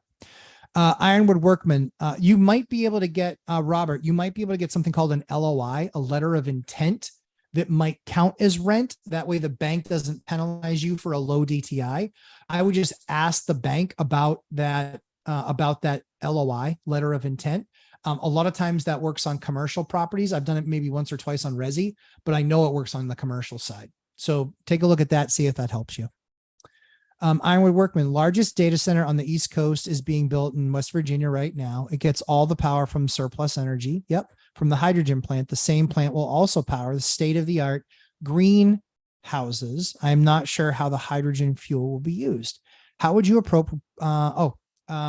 Might be some good housing investments. Certainly could be. The only challenge with all of that stuff ever, Ironwood, and I totally agree with that. The only challenge ever that I see on that stuff is that the project doesn't finish. It doesn't finish. It runs into regulatory issues. And then, boy, are you stuck. You're stuck like a bunch of other people that invested far beforehand. What I like is to see it closer before they've hired all the people, because that still can be like a 6 month to a year gap. And then you're paying more, but the likelihood of completion is there. So the perfect example, I was buying a house. It was under an EPA order. I was buying a house. I could bought it for $275 under the EPA order. My bank wouldn't finance it. I could get insurance, but it was 5 times the price. And I could have bought it for $275, right? For me, what if that EPA order goes sideways and it ends up costing $250,000 that I don't want to spend on that asset, because then it puts me underwater forever in that asset, as an example. Well, I waited for the EPA order to clear. The order cleared. It's all taken care of. But now the number was $400,000. But I could finance it. Insurance was its normal price. So $125,000 difference. But was that 125 risk worth the potential it could cost me hundreds of thousands of dollars in repairs, or the EPA open back up the case and then absolutely crush me? That's the issue, right? BuzzTune, how would you approach proposal, marriage, and REI? Any advice for finances and timing wise? BuzzTune, I'm married very happily. Love my wife. I appreciate the proposal and asking how I would like to be proposed to. Just kidding, of course. For me, when my wife and I were dating, true story, when my wife and I were dating, probably not that far into dating, I just said, hey, just so you know, this is my life. I will be spending extra time, sometimes weekends, miss events. I was just very honest. I just said, I love you and I want to be with you. And I think we can have an awesome life together. And there will be a reward at the end for all of this hard work. But this is how I'm built and this is what I want to do. So I want to make sure, you know, getting into it, I'm going to miss events. I'm going to be late. I'm going to be tired. We're going to, you know, live on a tight budget. We'll have to cut things out sometimes. You know, we won't take a lot of vacations for years. Like, I oversold the bad. And she was just like, nope, we're going to do this together. And so she's not an accountant, but she does all of our bookkeeping and prepares our tax return every single year. She does an amazing job. And I respect her and love her that much more because she does something that she knows, I know she doesn't enjoy. She doesn't look forward to it. It's something that she has to do, but that's her part in the business. That's her part in the business. So that's how I would do it. That's how I would do it. Let me know if that's helpful. Robert Farinelli. By the way, shout out to Matt's course on college rentals. Now I make more than the cost of the course and boot camp every month. Would have never done this deal without you. Robert, you're welcome. I'm so glad to hear that. And he's not wrong. He's not wrong. I get more money out of my units than almost every other landlord. It really comes down to properly managing the asset. Hold on one second. Let me just see what this is.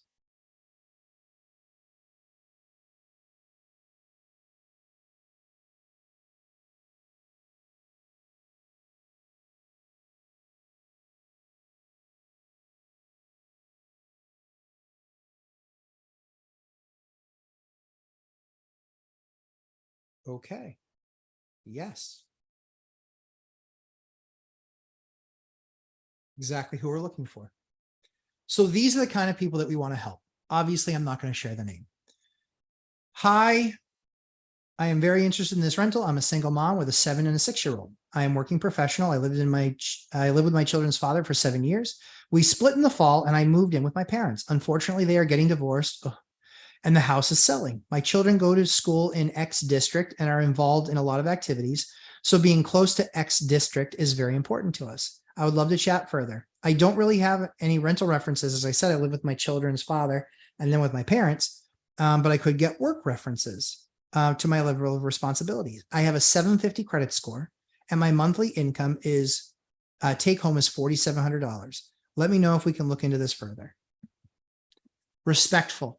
These are the people that we want to help, guys. These are the people that we want to help. I was raised by a single mom. I want to help this woman.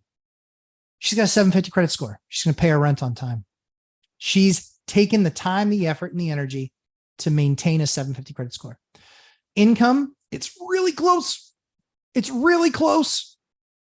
It's right there on the edge. But that's an investment that we're going to make. We're going to make that investment in her. And we'll see how it goes. But these are the kind of people that need affordable housing that I want to help. Now, do you think she's going to bitch about that unit? Nope. Nope. She's not going to bitch about that unit. She'll be grateful because a lot of people don't want to rent to a single mom with 2 kids with that income. We do. We want to. Those are the people that we're in this business to help. And those are the people that you should be looking out for too. We want to be a positive impact in our communities. It just has to be bi-directional. You got to be willing to do the work too. I'm not going to work harder than you. Christopher Leroy says he would do it again.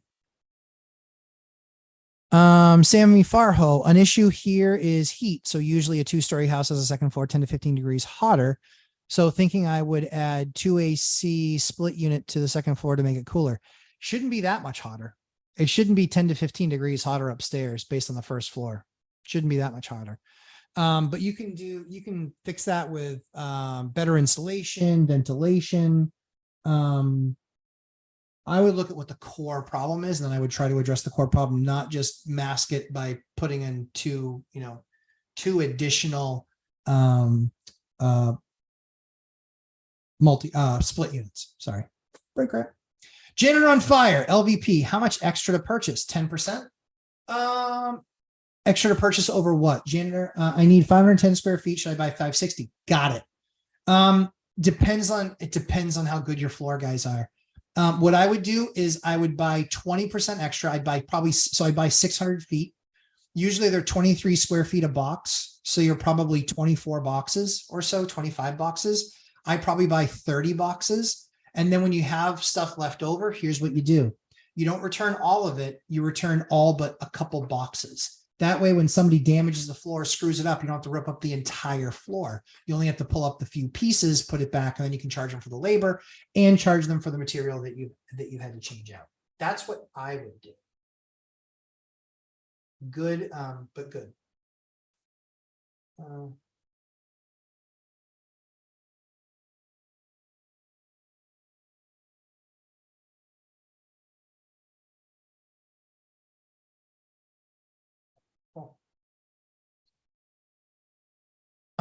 Sorry, let's see. BuzzTune. Thanks, Matt. BuzzTune, you're welcome.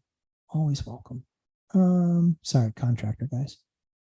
Do I have enough power at the house? How do I provide more power if not available circuit breaker, for example? Yeah, look at the panel. I mean, you have enough power. If you have 100 amp service, you have enough power to run a mini split for sure. It's just a matter of they would need to run what's called a line set to the, they would just run power from the breaker. But yeah, electrician, you have to hire electrician. I don't know if your panel's at capacity. There's a bunch of different variables there. Yep. That's something we'd probably spend a half an hour talking about in boot camp, in all honesty. Dishes every day. Good morning. Good morning. Cool channel, guys. Check it out. They do their dishes every day. And knows the uneducated economist fairly well. Simon, guys, economy stuff. Watch Simon. Like the conversations that he gets going are second to none. They just are. He looks at it in a way that, quite frankly, everyday normal Joes look at it, because we're not some stuff suits. We didn't go to Yale. No offense to Yale, Harvard too, Dartmouth, take your Ivy League school pick. And we think of it differently. They all think very much the same way, because that's what they're taught, and that's what it's been taught for generations. And a lot of those people are in the positions of making policy decisions. Good or bad. The issue is that he thinks about it like a person living in today's economy, and how's this going to impact me? Well worth the checkout. Absolutely check out Uneducated Economist. He does live streams, I think, on usually Fridays and Sundays. All I know is it's almost always at a time that I can't make it, which totally bums me out. So then I watch it afterwards, but it's always quality. Christopher Leroy would do it again. Joshua Coster. Oh no, BuzzTune. His ad writing alone is worth the price of the course. Thank you very much. I don't see the level of writing anywhere in my market. See, that's the thing. BuzzTune, you nailed it. Different. We are different, and we get twice the traffic that any other ads get. Twice the traffic. If you want to pick the best tenant for a situation, you want to pick from a group of 100 or a group of 300. 300 every time. 300 every time. Does it take, it takes more work to sift through it. Who cares? Who cares? Do you want the best tenants that don't leave? Do that. More people. You need more at bats. You want to hit more home runs? You need more at bats. So thank you, BuzzTune. I appreciate that. Joshua Coster. There you are. Good. What property tax rate do you think is considered a high enough for a state to have an incentive to keep landlords happy? Look at the ones that don't have income tax. That's a fast way to figure it out. If they don't have an income tax, they have to make their revenues somehow. Understand how your state works and how they make their revenues. New Hampshire, no income tax, big property taxes. Texas, no income tax, big property taxes. Las Vegas, no income tax, and higher property taxes. But look at, they have massive industry there where it's different than a lot of other states. But yeah, look at how your state makes its money. If you look at how Joshua, you're a smart guy. So you're going to look at the state, you're going to see what's the percentage of income that they get from property taxes. That's a big thing. That's a big thing. I want that thing to be closer to the top. Sam Farho, can you paint the cabinets that has plastic layer after taking that layer out? You can. I think it's compressed wood, so third grade. Yeah, that compressed wood does not, when it gets wet, when it gets moist, that stuff doesn't behave well. Just doesn't. It doesn't. I don't think that would go well for you. Chris Culp, great input last night. Will make my next unit even better. That's awesome. Yeah, Chris was nice enough to expose himself in his most recent rehab.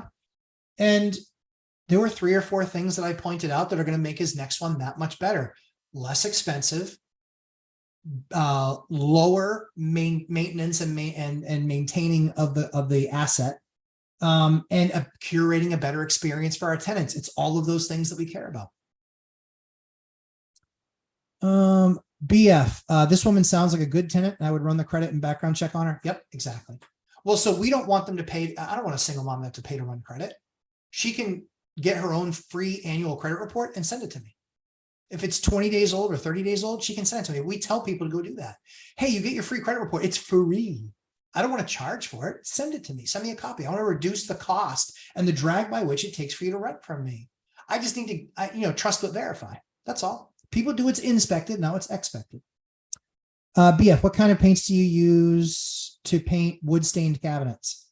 I would use Aqua Lock for a primer, and I would get it tinted depending on what color I'm making the cabinets. But if I'm making them white, I would just get Aqua Lock primer. And then I would paint on top of that. Aqua Lock seems to stick to pretty much everything. Everything. Master Coach University, like the name. Welcome to the channel. Done with rehab of a triplex. The facade front is full of jalousie style windows, okay, in narrow horizontal slits, not portrait style. Should we recut windows for 3 to 6K to improve facade, or just rent it? I just rent that. Nope, I don't make that change. I don't think, it depends. It depends on a lot of stuff, but for me and my market, knowing how hot my market is, I know that I have 100 people that want the unit, whether it has this gorgeous facade and completely brand new, or if it has a livable facade, right? Elitists, assholes, want units. Sweat, sorry. It's so hot in my office, in my studio. They want the perfect unit and they want somebody else paying for it. Normal people just want a nice roof over their head where the landlord's going to take care of stuff. Nice to me. It needs to be nice. It needs to be clean. It needs to be updated. It needs to be maintained, but it doesn't need to be, cutting edge. And if it is, then it's more expensive. And then does that take you out of the kind of market that you need to? For me, that $3,000 to $6,000 probably could be spent other places, but that's my thought. Andy Borch, good morning. I'm at the stage of screening tenants for my house hack. All of them have not qualified so far. It has been a bit rough. I get it. Is it better to keep vacant or be a bit more lenient with, oh, no, do not get lenient. What you need to do is you need to start looking at what the numbers are. If you're, I can't remember, Andy, if you're in the course or not, I apologize because we've got over 100 people in the course right now. I don't get more lenient, but I start to look at what the market's telling me. Maybe I'm advertising it the wrong way. Maybe that's all I'm going to get. There are plenty of great people with bad credit scores, but there's plenty of bad people with bad credit scores too. So I think that you keep on Florida. Yes. Thank you, BF. Florida also has no income tax. Yes. I can't believe I forget that one. Like, so frustrating. I can't believe I forgot Florida. Now I feel like a dope. Yeah, cool. So yeah. So I don't get necessarily more lenient, but I look, because here's the thing. You only need one. You only need one. You just need one. And I can tell you, it gets really difficult. If it's a true house hack, like renting a room inside of your house, then you can have some sort of a rental agreement. I don't do those. But if it's like another unit and they need to qualify the same way, and I would not take, trust me on this, if you think it's awkward, maybe saying no to them versus seeing somebody every single day and watching them bring take home food home for dinner and they owe you $1,000 in rent. Yeah, that's enough to make someone want to go icky baluki. Yep. Andy Borch, I'm not in the boot camp yet. Got it. Yeah, that's one of the things that I would do is I would just look at the criteria that you're judging them by. Maybe it's too aggressive. But that's not something I'm usually willing to give up on. BF, when painting wood cabinets, do you spray or roller the finish coat? Yes. Both. We've done both. Sometimes we've not been able to spray it. Other times we've been able to spray it. My preference, when you're using like an Aqua Lock product that really is molecularly bonding product, and then we use still a paint with a primer as part of it, like that molecular bond is awesome. It doesn't chip, it doesn't flake, so it looks really good. But we usually try to spray. You just have to make sure you're properly marking your cabinets because that can be the nightmare. Ironwood Workman. What do you guys think about Pace Morby? I like his channel. Master Coach University. This is cheap considering you just saved me 6K. Hey, Master Coach, if you want, send me an email with the pictures before. And if you want, I'll take a look at it. Send me a picture of the current and the after. Because obviously I'm just picturing it in my head. Send me a picture of the current and the after. Send it to lumberjacklandlord@gmail.com. Lumberjacklandlord@gmail.com. Send me the email. Send me the 2 pictures. And I'll tell you if I still think I'm right. Because in most cases I am. Let's see. Oh yeah, I like his Ironwood Workman. What do you guys think about Pace Morby? I like his channel, but I feel like he only shows the good, not the bad side with real estate. So I think right now there's really not a whole lot of bad side in real estate. Right? He's buying deals at 2.5% and 3% with no money, no credentials, no cash, or maybe a little bit of cash, $10,000. Here you go, get out. So I think right now his world's awesome. I think in all likelihood, it probably remains awesome. The question is that if they ever do the due on sale clause, he's in trouble. He's going to spend millions and millions and millions of dollars in legal fees. If something like that ever gets taken away, I mean, usually if it gets taken away, that just means your business shifts and you need to pivot. Pace is a smart guy. He's a hard worker. I enjoy watching his stuff too. I really do. So yeah, I don't think there's anything. I think Pace is great. I think he's super entertaining. I think he's really smart. He's got clearly has a superpower that I don't have. And he's making it work for him. He's fantastic. So he's done, he's got businesses that feed off of each other. Watch his video on LLCs. He's got like 13 of them and it's probably even more now. Hey, there's Yui. What's up, Simon? Good morning, my man. There's Simon, Uneducated Economist. Probably goes live today. Awesome to watch. My wife always goes, how's Simon doing? Because she hears him playing in the background. She's like, he's got such a distinct voice. I was like, he so does. He doesn't sound like me, which is like a, 15-year-old battling through puberty. Ivan Zaniga, I'm planning on using my VA loan and renting rooms. Thank you for your videos. Oh, Ivan, congratulations. Thanks for your service. Love our armed forces. And when I get discouraged with our country, it's never with our armed services, folks. You guys are doing what we all need. So we appreciate you. You keep us safe. But yeah, absolutely use that VA loan. Now is a better market to use that VA loan. And when you're only renting out rooms, you're in a much better position. When you're only renting out rooms, you're in a much better position to be able to get rid of somebody. Just make sure that you have somebody that's done the house hacking thing with roommates. Just make sure that you've had some attorney that you might hire under retainer or some other person in some other area. Make sure that when you see that they have a document that's actually something you can enforce. One of the really quick tips that I have in my course is, hey, I have an attorney that is also a landlord. I would never hire an attorney as a landlord attorney that isn't also a landlord. Why? Because they keep up to date on all the rules and laws. But most importantly, they've written a lease. Guess what? Their lease, if I have to go to court and I don't want to fight it, and I just go, here, you go fight it. He's fighting it with his own lease. If he loses with his own lease, oh, you're so fired. Fired guy. Right? Like that's how it's at. That's where it's at. Uneducated. Uneducated economist. Thank you for the rolling in laughter, kitty cat, and the $10. I appreciate it. Let's see. BF. When painting cabinets, do you spray a roll? Yes, spray. I like to spray. Have you ever looked into buying tax liens or deeds? I bought some. Yep, I bought some. I have another one that I'm working on, but yeah, I've bought 3 or 4, something like that. I bought 3 or 4. Yep.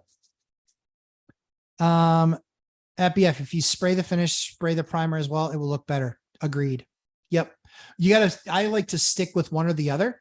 But yeah, you're either foam roller or you're spraying. But either one you pick, like when you're going to spray, you do the entire process all in spray. You set up staging, you have all this stuff done. you make it look like what you need to make it look like. That's the best way to do it. Janet on Fire, Pace purchases due on sale clause insurance on all his properties. Then I guess he's okay. Just not a strategy for me. Because for me, I only want to get to a certain point size wise. Like I'm at 137 units. I like the size that I am. I acquired obviously all of those, stabilized most of those. I'm in the process of optimizing a number of them. I've got probably another year or so of stabilization, much smaller part, and optimization, much larger part of the portfolio. But at that point, listen, how much money do you need? Good enough is good enough. And for me, I want lifestyle. And so for me, could I go to 1,000? Yeah, sure. Could I buy a bunch of stuff sub 2? Could I buy a bunch of stuff creative financing? Yes, I could do all those things.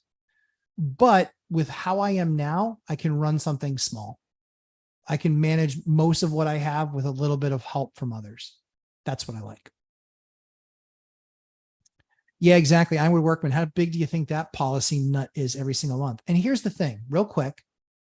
If he believes that the due on clause sale isn't really a thing and it's really no risk, then why does he have insurance to pay for it? Just saying. I don't buy insurance on stuff that I have no risk for. Just saying. Let's see. SK, do you pay your plumber for every issue he fixes or monthly based every issue? Getting a plumber to fix clogging cost me $250 every time. Is there a better way pricing if owning multiple units? That's a negotiation because those plumbers want your business. And it's like, hey, I'm a growing landlord. I pay less of a market rate for my plumber to fix stuff than he charges anybody else because I'm not a retail client. So that's why we're on the same page. So he charges me what he charges me, but it's a reduced rate because I'm going to give him $150,000 this year is what I'll pay him this year. Probably like 150, 175 because we did that many projects. BF, when your mortgages are paid off, do you or will you refinance them over again?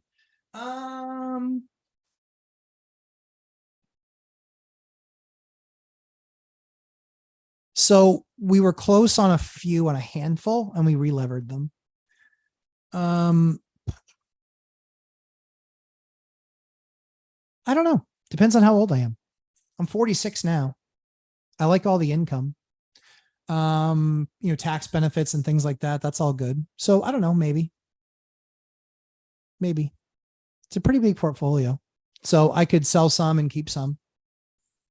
So I don't know. Haven't decided yet. But I just refied a ton. Took cash out 2 years ago when everything was 3 and 3.5%. Took out a bunch of cash, bought a bunch more. And almost all that stuff was in a product that I made with a bank. So my rate is a 30-year fixed, even though I have more than 10 properties. That's something everybody's got to learn.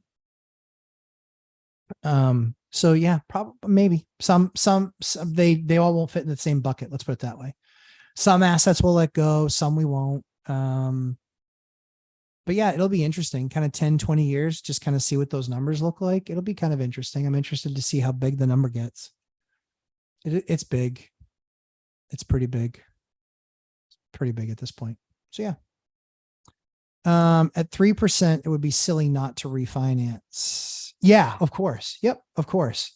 Yeah, if rates get back down to 3, without a doubt, of course I refinance. But the other big thing too is that anything that I acquired in the last year that the rate is 6 or 7, obviously if we get down into the 4s, I refinance that asset too, even if I'm losing a couple of years.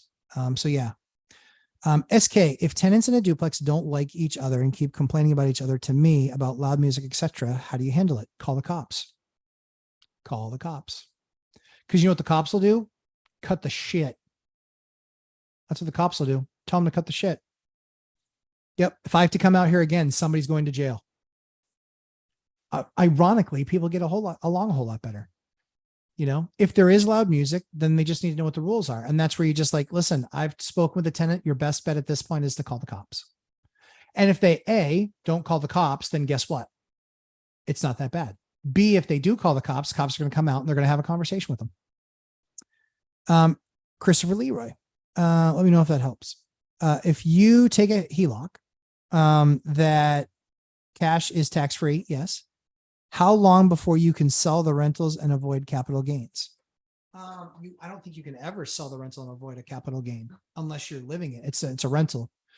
So you're not ever going to be able to not have to pay capital gains. You're going to have to pay regular income tax if it's less than 2 years.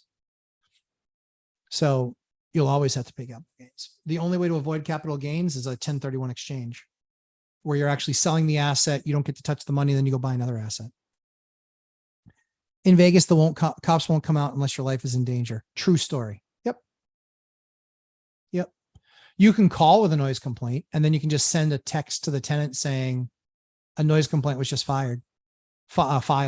But yeah, that's the problem. Like police are usually meant to handle real problems, but smaller towns, like that's Vegas. In smaller towns, they come out because they have to. So they'll come out, they'll have that conversation. And then usually it's easy after that. Lumberjack, that was a great move. 3.5%. Maybe your kids will just take over someday with some things. You just have to give it time. Yeah. I mean, that's kind of the thing is, I mean, I'm at 30-year fixed rate debt on 85% of my portfolio at 4 points or under. So there will be ebbs and flows. There will be times when it's, 7, 8, 9, 10% or 8 or 9%. And there will be times when it maybe gets down to 4 again. Will it get to 3? Maybe. But if it's 15 years from now, I'm not going to refinance to 3. I'm going to keep it and finish paying off the mortgage and then see about potentially either selling part of the portfolio, selling a group of assets to an investor, all that sort of stuff. So that's where it's like, I don't have a hard strategy. The asset pays me money. And then at that point, my mortgage is still 30-year fixed. So my $2,400 mortgage might be $2,700, but the rents instead of being $5,000 or $7,000 or $8,000. Well, it's pretty cool to keep that asset, right? So yeah. Do you need to have a certain percentage of equity in order to be able to do a 1031 exchange or does it matter? Nope. You just have to have equity, period. Because obviously whatever equity you do have when you do an exchange, which when you're selling. So whatever's left over, instead of you getting it put into your bank account, whatever's left over gets put into a 1031 exchange account with what's called an intermediary. And then the intermediary holds that cash until you're ready to buy the next thing. And then there's all sorts of things. Chris Brown at Edmund and Wheeler, he is my 1031 guy. He does about 300 of them a year. And he is elite at what he does because I wouldn't talk about him otherwise. Sam Farho, thanks for the $2. I appreciate it. Thank you for the super chat. SK, if I use REPS, can I offset real estate? Real estate professional status. Can I offset the real estate losses from this year and previous years against my W-2 stock sale this year? My answer is yes, I believe so, but not an accountant. So I'm not going to answer that officially. What I would do is I would make sure you run that past whoever you use as an accountant. I use Bob Langworthy from Maine Bean Counters. I've sent a ton of business his way because I believe in how good he is. He is absolutely spectacular, not only as a person, but also in practice as what he's done. He's helped us revamp our business to make sure it's running optimally from a tax perspective. So that's what I would recommend. Sam Farho, I heard you mention Benjamin Moore paint. Don't remember why it's the best. Do I need 1 paint layer or 2? So the reason I love Benjamin Moore paint is because it does very good job of coverage. I use their Regal Select product. That's their best product. I love it. It almost always covers in 1 coat. So it's a fantastic product. Behr, their claim to fame is, hey, we're the best selling product in America. Yeah, because you're at a big box store. That's why you're the best selling product in America. It's not because you're the best paint. You're the best selling because you're in big box stores. So I like Benjamin Moore because their people at the paint desk are actually experts in paint.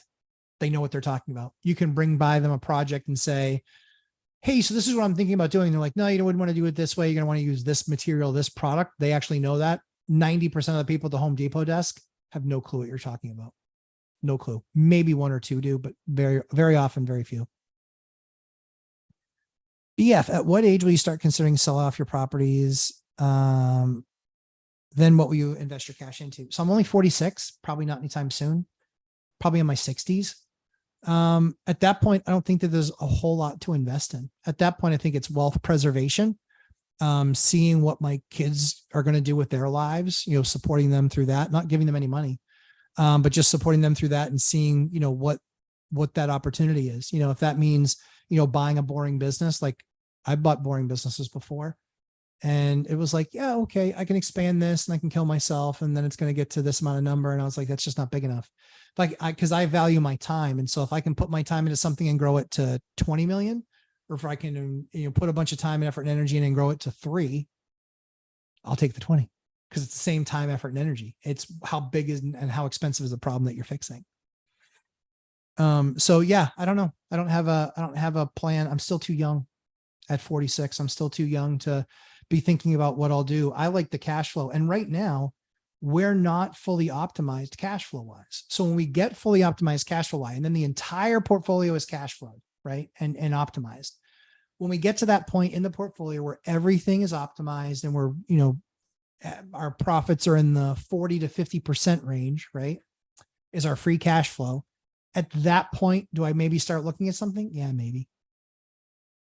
At that point, maybe I buy some assets that I put off buying. Yeah, no exit plan. Nope. Nope, not really interested in exiting. I mean, I think that after 20 years, I think it's a well-oiled machine. I think the mistake that a lot of people make is they take for granted that they created a well-oiled machine. I love my well-oiled machine. My thing is the nuts. It's sleek, it's smooth, it's not, any bumps are livable. I like, I built it to that point to get it to that point. I don't strive for chaos. But I've done other stuff like Lumberjack Landlord thing is one. Like I'd like to do more videos for you guys. But my schedule right now, it permits a live stream on Sundays. That's about the extent of it. And every great once in a while, a new video. SK, if one has a high W2, yeah, I have a high W2 and positive cash flow from optimized RE portfolio. Yep. Where is tax write-off coming from? It becomes doing IO loans and using depreciation. Well, no, if you're a real estate professional with status, you can take bonus depreciation. And instead of depreciating the asset over 27 and a half years, about 80% of the asset depreciates over a 5-year period. So that's where that train eventually leaves the station if you don't continue buying assets. So then at that point, maybe I look at it and I go, yeah, you know what? Screw it. I'll just buy this 50-unit building. Or maybe I build. I've looked into building some stuff too. So I'll figure something out. At this point, I'm not starved for ideas. I'm more constrained by time. BF, I hear you say, how much money do we actually need? What would be a buyout number for your current operation? Would never share that. Only because that it skews perspective. But yeah, I don't share my monthly income. I don't share my yearly income. I don't share my portfolio value. I share with you number of units, and that's about the extent you're going to get out of me. Don't share any of the rest of that stuff. Because quite frankly, largely speaking, and I get why you're curious. I get it. I like to know what everybody's portfolio and financial position is too. But yeah, certain things should remain quiet. That's why I hate social media. That's why I suck at posting stuff. The only thing you see me post is stuff when I'm in a project or doing something in a project. And I'm like, oh, hey, you know what? People could actually learn from this stuff. And then I post it. Or if, yeah, usually that's pretty much it. Or if my son does something funny or cool, like holds up a stack of cash like he did in the car. If you're not following me on Instagram, it's well worth it. My son, we went and collected rent and there was a stack of cash. He picks up the stack of cash and he goes, cash flow, Dad. He's 5. I'm like, awesome. BF, when you have a large repair on a property, do you write off the entire repair in the current year or over a few years? I leave that to the accountant. So we strategize over the course of the year with cash flows, acquisitions, sales that we've done, W-2 income that we balance it off against. So it's an ever evolving thing. And so it's really something that we look at, hey, based on the year that we had, it makes sense to take this now. It makes sense to not take this now. It's always an evaluation process. And I think that's the best way to run a business, is not have a hard and fast rule. This is the way we always do it.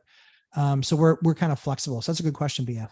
SK, first time buying property with Section 8 tenants in it with lease expiring in a few months. Are we able to increase rent every year to bring it to market rent? Any restrictions? Look at your HAP contract that they have. And usually it will say in there that you have to notify them 60 days, within 60 days of raising the rent. You can raise the rent to whatever you want to raise it to. The only challenge is that they may no longer qualify under Section 8. And that means you would then just lose that tenant. Section 8 pricing is going to be voted on in September, usually passed in September or October. Then based on it being passed in September or October, then they say, hey, you can do this on the 1st of the year. And so when you can find out about that in like October, then November 1st, I give my notice and I say, hey, because we will go to month. If it's not under lease, we'll say, hey, January 1, it's going to this if we want to keep it as a standard. Or if we say, hey, our rent's going to be going to this. And then they say, well, we can't stay because of this. And then Section 8 will try and negotiate with you and bring you the price down. And then you decide whether or not you want to keep that or not, or if they need to move because you've raised it past what they can afford. Andy Borch, can anybody from any state use the accountant you recommended? Yeah, nope, you can use them. Yeah, reach out to Maine Bean Counters. Bob's awesome. He has done business in, I want to say it's 43 states now. I think it's 43. So he doesn't do every state, but he does a lot of states. I mean, 43 out of 50, eh?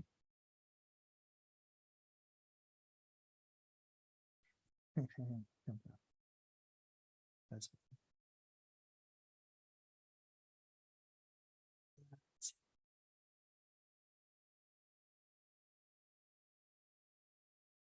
hey guys in the field today. That's fine. What software do you use to track RE income expenses, mortgages automatically? I'm using Stessa now. Yeah, Stessa's decent. Stessa's not a bad product. I use Doorloop. It's more functionality. It's more expensive.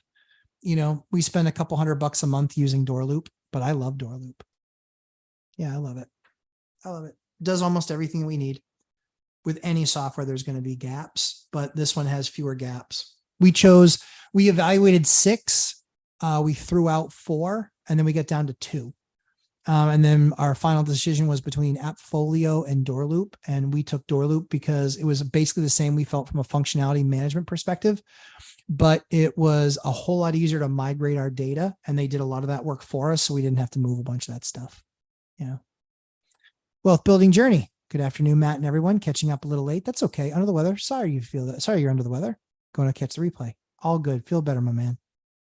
BuzzTune, per week in percentage was what ratios would you go by with your time for REI learning, career improvements, time, and leisure when you were starting out? Leisure, 0. Not joking.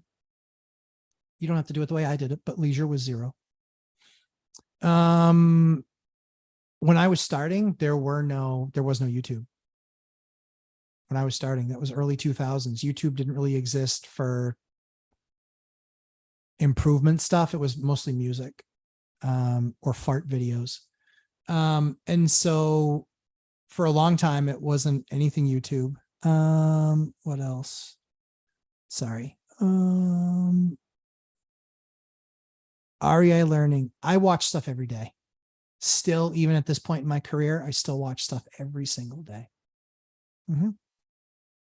Probably, I watch, in all honesty, my top kind of 5 channels. I'll give you my top 5 channels.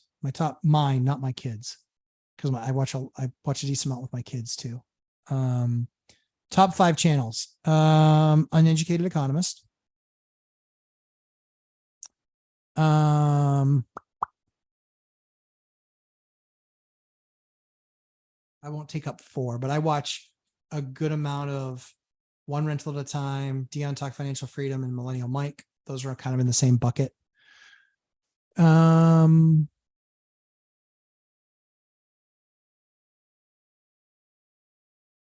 don't watch mindset videos. I don't like that stuff. I don't need it.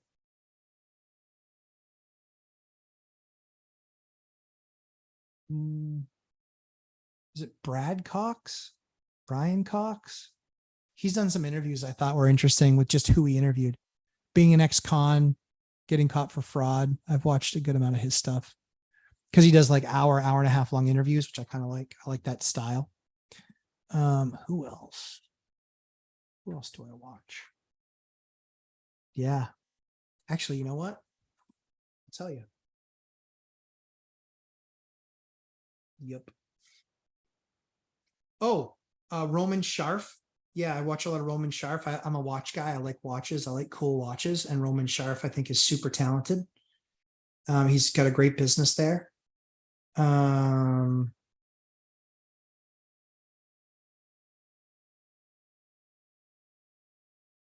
are all ads. These are all ads.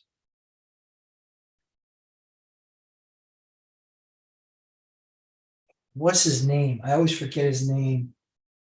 He's awesome too. He's another watch guy. What is his name? Oh, Ben Mala. I watch Ben Mala. He's entertaining. I don't know if he's in the top 5. He's close.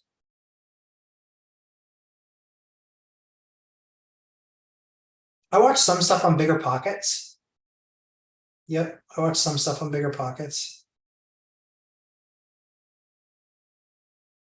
Yeah, that's mostly. I think that's probably everything. Yeah, I'm kind of boring. Yeah, see Simon right there. He's on my phone. There's a bunch of videos. Yeah, a bunch of them are just like uneducated economists kind of over and over again. So yeah, UE, Roman Sharf, Miami Watch Dealer BF. Yeah.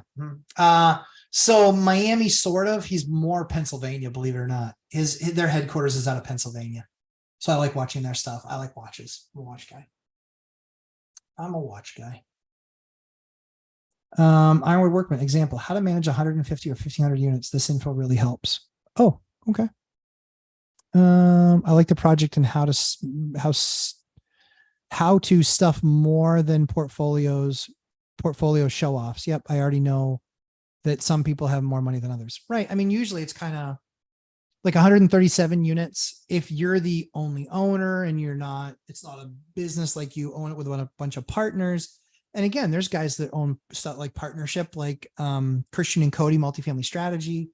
But yeah, and again, that works. Like they feed off each other perfectly to build their business. Love it. But yeah, for me, I own my stuff, with my wife.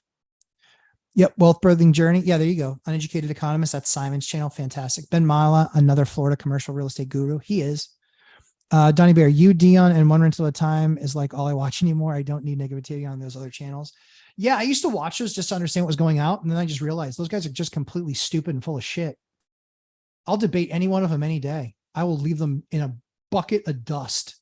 They don't know anything that they're talking about. They read charts. They often interpret them wrong. And more importantly, they're not doing the work on the daily basis. So what would they know about how to manage tenants, how to manage assets, how to figure out that a property is worth more than, that you can make it worth more and value add. There's not a skill.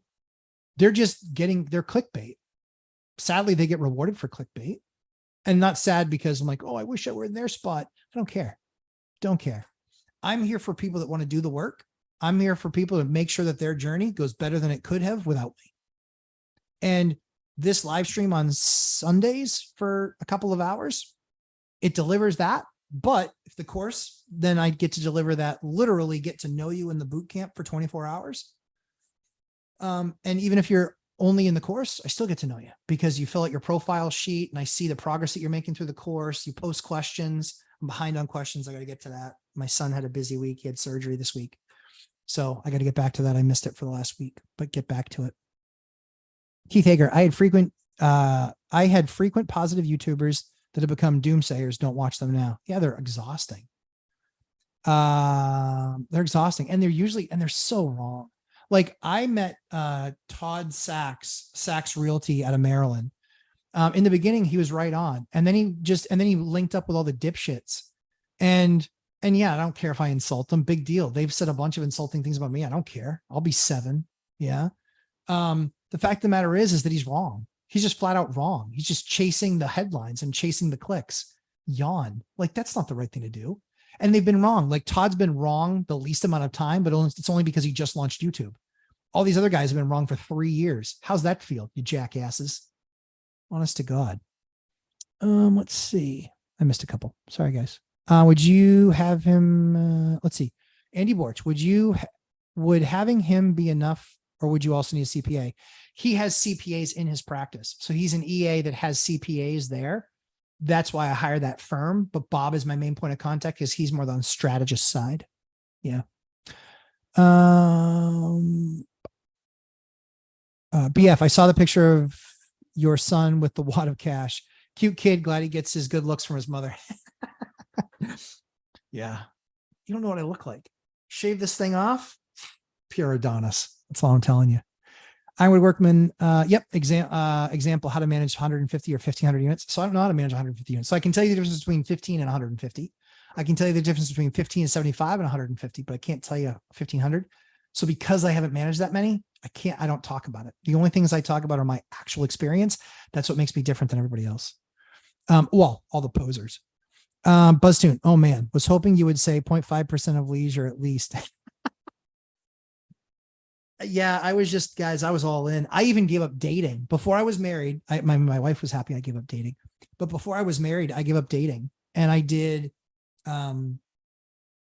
3 years. I didn't date at all. All I did was my big W-2 job, working 100 hours a week, and I did real estate investment on top of that.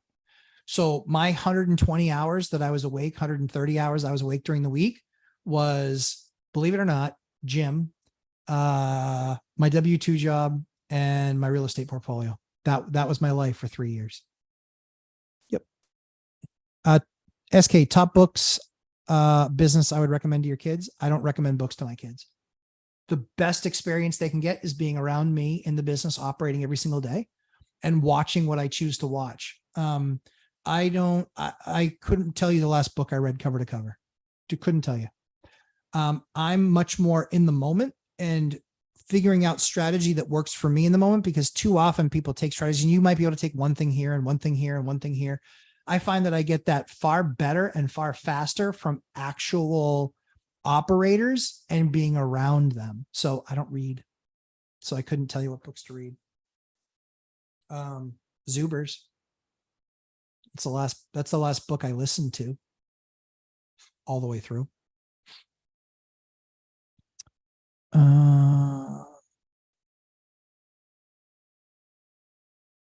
That's a good point about mindset, Matt. You have to be aware of what phase of your journey you're in, yep, as well as what your strengths and weaknesses are. So absolutely. Some people need that pump up. Some people need the Hormozis and those guys, or maybe Cardones. I don't need those guys. I don't need them. Yeah, I'm good. I like some of the knowledge that they have, but I don't want to be Grant Cardone. I don't want to have $7 billion worth of real estate. I don't want to run this big, huge empire. I don't want to run a big, huge training program. I like what I do. I like making an impact, still knowing almost everyone's name. Like if I see your name, the challenging part is screen names versus names that sign up for the course. That's where I usually get lost. But I like being part of those people's journeys. And that's why we limit the boot camp. Ideal would be sell a lot more seats in the boot camp and have 50 or 100 people in the boot camp and make a bunch more money. Nope. We limit it. We limit it to 15 to 18 because I want to know everybody in the camp. I want there to be accountability in the camp. I want there to be people learning from other people in the camp. I want to know all your names. I want to know your story. By the time that's done, that boot camp is done, I know what you're buying, where you're buying, how you're managing it, the ideas that you have, where you want to go, what stuff you struggle with. It's 12 weeks we spend together, 24 hours. There aren't many mentors out there that are spending 24 hours or course guys spending 24 hours with people. Over a 12-week period, that's how much time I get to spend with you. That's why I like my style of boot camp, because it's not a money grab. For a money grab, I do what a lot of these other talking heads do, and they charge $5,000 for it. It's worth it. I know that I'll save you $5,000 in your first year. If you're buying real estate, I guarantee I save you $5,000. No doubt, guaranteed. Absolutely. There's no doubt in my mind that would happen, but that's why I make it affordable. It has to go up because I'm spending a lot more time and money in it. But so it will go up. I don't know when. I haven't figured that out yet. Donnie Bear. Yep. Already said that one. Ben Mula. Yep. Florida real estate guru. Yeah. I like watching him because he's entertaining. He's in trouble. I mean, he's in some trouble financially. Based on what I'm seeing, I think he's in some level of trouble. He's had to sell a lot of assets he didn't want to sell. I'm sure he has more not performing now than we're performing a few years ago. But will Ben be okay? Yeah, Ben's going to be okay because he's a killer. He's going to be fine.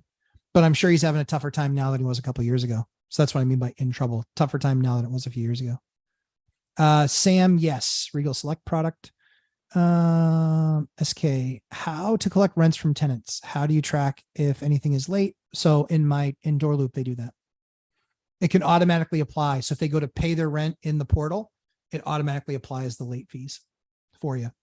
Yep. What's your opinion on Grand Stefan on YouTube? I think that he's really helpful.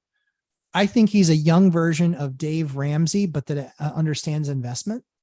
I personality wise, I like him. If you're talking about real estate, I think his first year or two of videos are far more valuable than the last 2 or 3 years of videos.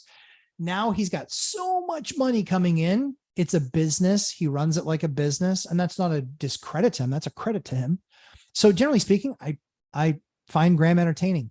I don't watch a lot of his videos anymore. They're much more entertainment for me. But yeah. BF, book for the kids, Dr. Seuss, The Cat in the Hat. Dude, no.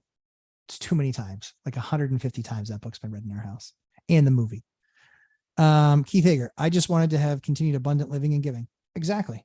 Yep. I believe that, when you have a gift and you create and you have talent and then you hone that talent, exercise it, get elite at something, I think it's important, like this on our live streams on Sundays, to share that. I also believe it's important that if you want to make that a business or take it to that next level, because I'm certainly not going to pay out of my pocket for all the editing and management and all that other stuff that I have to pay for. I'm not going to pay for all that stuff and then do it for free. So that's where the kind of the business piece comes in. But I don't need to charge $5,000 for it or $10,000 for it. I mean, we had consultants, I had a consulting company that looked at course and they just said, hey, this is where we would price this. And I'm like, I'm not pricing it for that. Like, what are you thinking? I was like, $1,000 for the course and $500 for the boot camp. They're like, no, it could be like 10 grand. I was like, no, it's not. Not doing it to make money, doing it more to cover my costs and make sure that people have skin in the game. I know that $1,000 is a lot of money for a lot of people, but I also want them to see a return on that investment very fast. And so far, that's what you guys have seen it. That's what a lot of people have seen. Sam and Faro, thank you, Matt, for all the great advices. Have a blessed Sunday. Thank you very much, Sam. Try and help however I can. Just give you my experience. Grant Cardone opinion, wicked entertaining to watch. He's an absolute stud to watch. He's a lot of fun. Yep. Absolute stud to watch. I think he's awesome. I would love to see the numbers I would love to see people's actual numbers. Here's what my business was going into Grant. Here's what my business was since I finished Grant stuff. I would love to see those numbers. I took his real estate course. Here's how many units I used to own. Here's how many I own now. And here's all the things that were applicable out of it. Would love to see that. Yep. So I think he's good, but I don't know. I haven't paid for any of his stuff. But entertaining. Yep. Entertaining. What's your take on Meet Kevin's flying personal plane to pick up a $200,000 deal for a small wedge? You think it's scalable, buying single family one by one across the states, rehabbing and getting forced equity? Profitable? Yeah, you can get there for sure. That's what Invitation Homes and Open Door and Zillow, all of them tried to do that just on a grander scale. I think what you have to be is you have to really understand whatever market you're going in. So I hope it works out for them. I don't hope any of these guys fail. I hope it works out for them. And if they create another niche, here's what I know. You're not going to see me on a private plane flying somewhere to do a $200K deal. You're not going to see that from me because I know how much the plane costs. To fly in most places around the country, if you're booking it, it's, $60,000 to $120,000, depending on the plane. Keith Hager. Art T. What millware do you prefer when installing LVP? So I got lazy, honestly, Art. I was looking at whatever our commercial stuff was, and I think it was a 30 mil layer. I think it was 30 mil. Yeah, I think it was 30 mil, but I got lazy because I just was buying the same brand over and over and over again. And I knew with their commercial product, I know it was a 30 mil layer. And I think with the other stuff, it was like a 17 or a 21 or something like that. So I got lazy. I apologize. Oh,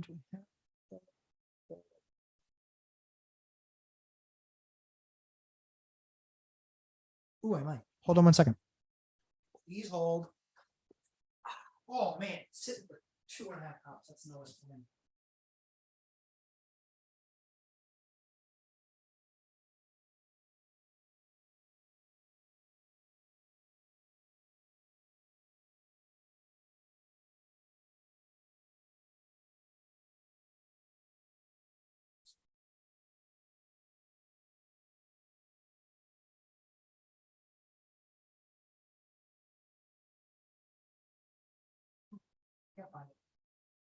So the stuff that they sent me sample wise was like 15 mil to like 30. And like I said, I'm usually more 30. Some stuff above 20, but usually not below 20. But it depends where layer wise. My favorite thing about Crash Bro D-bags is how confidently and consistently they end up being wrong. Oh my word, it's beyond absurd. The crazy thing is like they've made more money doing that than they ever have in their life. You know, getting paid by the click. What a boring thing. My YouTube earnings last month, like less than $200. And trust me, I don't do this for the money. Literally, because it takes time away from my family, I take that money and I make sure that we go do something with my kids. So we'll go do like a dinner with my kids. We'll go to an indoor playland. We'll go, you know, we'll say, hey, this is the money from YouTube this last month. Let's, you know, go yard sailing today and find some cool stuff for the family, right? Yeah, BF 30 millimeter. Yeah. Yeah. Can't find, oh, anything over 15. Yeah. Almost all the stuff from the guys that I bought from. Yeah, pretty consistently 22, 25, 27. There's some stuff that's 30 that's commercial grade and it's a little bit more expensive, but I kind of like it. It's really pretty bulletproof. Not literally bulletproof. Somebody took a bullet and tried to shoot it. And I was like, dude, it's bullet. The floor is going to lose. Let's see. BuzzTube, love your story about the title of the course. Hell no. Yeah. My Way or the Highway. That can be part 2. That can be part 2. Yeah. In the summertime, we have so many projects going on. My kids are out of school and things like that. So we have more stuff that I'm going to be adding to the course. And then I've lined up a tremendous group of speakers. We tried to do it this summer, but everybody was constantly, oh, I'm on vacation. I've got a wedding. I was like, oh, forget it. We're not doing it. So in the fall, when all of that life stuff slows down for everybody because it becomes Siberia here, I've got a bunch of speakers ready to come and speak in the course. We won't do it live on YouTube. We'll do it actually in the course because I want them to speak freely. I want you to be able to answer your questions or ask your questions. It will be a Zoom. It's not an additional cost to the course. So most of them will be general group. Some of them will be boot camp specific, but most of them are going to be general group. And then we'll do a Zoom call and everybody can attend. And it's free. It's free for people that are in my course. And then people can ask their questions. I've let them know, hey, we're going to ask questions for like an hour. We probably won't get to everybody, but we'll ask questions for an hour. That way people can, you know, get on board and enjoy that and get some questions answered. We have commercial banker. We have, and the banker that I created a product with. We have a closing company owner and also a real estate attorney. We have an underwriter. Those people don't get invited to parties ever. We have an underwriter. Who else do we have? Oh, my plumber. Will he be available? Yeah, my plumber and then roofer cider guy. Yeah, and then one of my agents, both of my agents. We already did one with one of my agents, but we'll do 2 more. We'll do one with my rental agent, and then we'll do another one with my buying selling agent. How much SK, how much reserves do you recommend to keep in the bank liquid if you have X payments to be made for PITI every month? So we would have, in the very beginning, we ran with almost no reserves. Then we kind of got to a 3-month, then we got to a 6-month. And then as we continue to grow our properties, we're like, okay, we're putting too much money into that bucket. And so when I figure out when you work with a bank, they want to see what's your vacancy rate. Well, they account for 5 and I show them it's 2, right? They look at expenses and maintenance and they say it's 10 and I show them that it's 4.5. So if they are going to make these impressions on this is what it needs to be, that's where I show them that my profitability is so awesome, is because my maintenance costs are lower than what they model. My vacancy costs are lower than they model. And my rent rates are higher than what they model. So because of all of those different contributing factors, there's respect for me in the bank when I go to get something approved. It's not just, hey, here's our formula, this is all we can do. When you're talking the commercial side of the house, it's a conversation. When you're residential, you're often, these are the rules and these are the rules we can work within. That's why you really have to shop bankers and banks and rates and mortgages. You have to shop all that stuff. BF, I think the Cardone students would not impress you. Yeah, it wouldn't surprise me. That's why I kind of feel bad. he does a phenomenal job marketing the hell out of his stuff, and it's expensive, but how many people actually turn it into something? I don't know. Me, I don't spend really any money on marketing. The reason I say I don't really is because I pay for a firm to do a bunch of the stuff that I don't have time to do, like shorts and that and editing and some things like that. And so that would be quote unquote a marketing budget. But yeah, I'm not doing Facebook ads and things like that. We've done a couple really small ones just because we had just done the course and I was super proud of it. And I was like, oh, I just want to do it like a tiny little one, a few $100s. That's it. But we're not spending tens of thousands of dollars a month or hundreds of thousands of dollars a month marketing anything. How much reserves? Yep, we covered that. Awesome. Well, guys, it is almost 2:00. I'm going to go see what my kids are doing. I know one of them is napping now. If there is a God up in heaven, and I know there is. One of them is definitely napping, but the other two I'm sure are awake. And so I'm going to go spend some time and hang out with them before my hectic work week begins. This coming week is going to be a huge week. Huge. Because we have so many things going on this weekend with 3 more units getting rented and a bunch of other stuff. So it should be really cool. Richard Gamino, have you heard of a house built between certain years being grandfathered in to legally rent a very small walk-in closet with no windows as a bedroom? No. The reason why is because that doesn't become grandfathering for renting a room or calling it a room. That becomes a safety hazard. You need to have 2 forms of egress. And so you must have a door and you must have a window that must be at least have a sash that's at least 5.7 cubic feet. Because if there were a fire, a person needs a way to escape. If there's no second door or window, then they can't escape. So it needs to have a window. It needs to be 5.7 square feet. And then that will give you your forms of egress. BuzzTune, thanks so much, Matt. You're welcome. Hyder, thanks so much. You're welcome. The bigger they are, the farther they fall. Yeah, BF, I hope that Cardone doesn't fall, but man, there's a lot of noise around that. But is it just haters or is it, actually something that's going to happen? SK, last question. When you acquire a deferred maintenance property with tenants in it, do you recommend to immediately do some updates or let it run as is until they leave and then update? Great question. One of the things that I actually cover in my course is here's a letter, how you introduce yourself to your tenants. Here's how you get them to buy into your strategy immediately. Here's the list of things that you should take care of and fix. And then here's the status over the next 90 to 180 days of how to then work with them, make improvements, increase the rent, have them happy, have a better asset, and maximize what you can out of that unit. And then if you're still to the point where it's like, hey, I still want to get more, but the only way I'm going to do that is with a full, gut, then it's just market timing. I like to redo stuff like that during a recession, not during a boom. The reason why is because I like to put people to work that are very good workers, but just don't have a job right now. So I like to work with those guys. Ned talks, day late, dollar short, Ned. We're just closing up, but you can watch the redo. There was lots of fun had. Sorry you missed it. SK, you're very welcome. Ironwood, thanks so much for hanging out with us. Thanks for modding so well while I'm hung over. Yes. Sorry, Hyder. I just got that. He's hungover. Chester moderated. Thank you guys for that. As always, I hope you guys have an absolutely fantastic rest of your week. I'm gonna go hang out with my kids. Live stream again, 11:30 a.m. next Sunday. If you're not in the course, listen, watch the syllabus. I'm going to do a new video on the syllabus because we're not doing an hour on the boot camps. We're doing 2.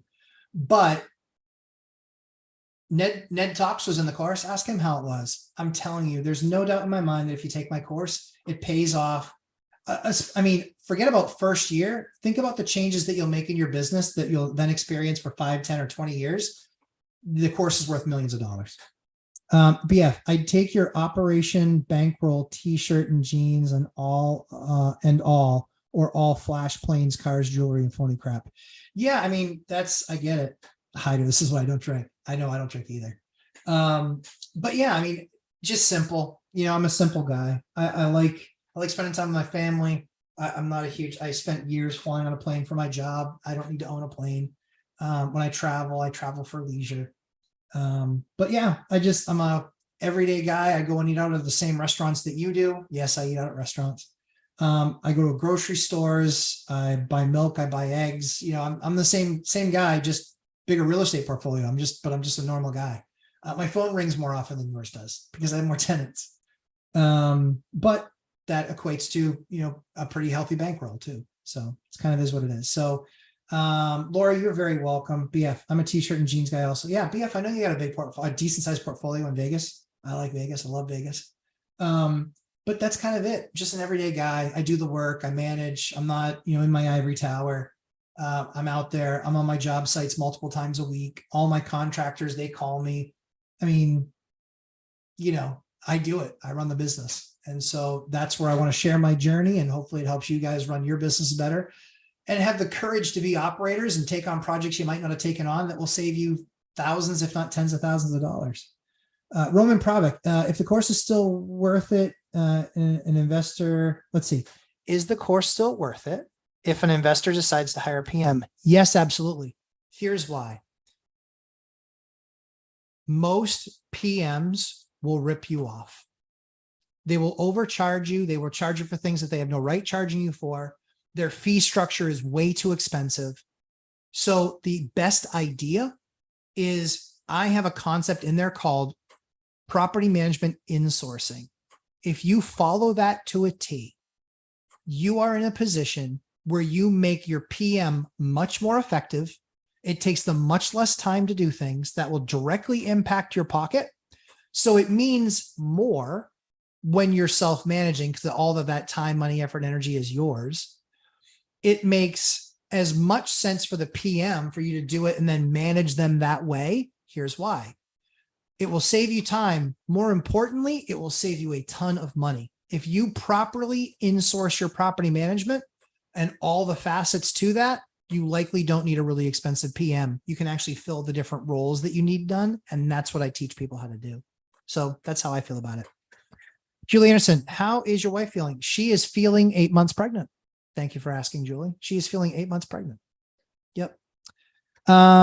Keith Hager, stealth wealth rules. Smash the like button. Thank you very much. I appreciate that. So yeah, Roman, let me know if that answers the question. Ned Talks, course is one of the best investments you'll make in real estate. Thank you. Matt somehow figured out how to deliver huge value no matter where you are in your journey. It's a great experience. Ned, that's like the ultimate compliment. Like that's when I set out to do this thing, I was like, I want it to be helpful to the guy who has 0 as well as the guy who has 100. Because what I want to do is I want to accelerate the speed by which you get through having to make really hard decisions. You know, it's hard. And so I give you perspective and say, these are the decisions I made and why I made them. And maybe that fits for you, maybe it doesn't, but at least it gives you perspective so you can make an educated decision, right? How often do people make a decision not fully educated about what the left or the right option is, right? And so that's a lot of the stuff that I walk you guys through is evaluation of decisions. Course helps you maximize PM value. Mine is very aware I manage her differently now. I'm not getting a Christmas card from her. But you'll manage your property manager very differently when you take my course because you'll realize there's a bunch of bullshit there. There's a bunch of bullshit there from PMs and you need to wade through it. You can't be a retail buyer. You can't be a retail investor.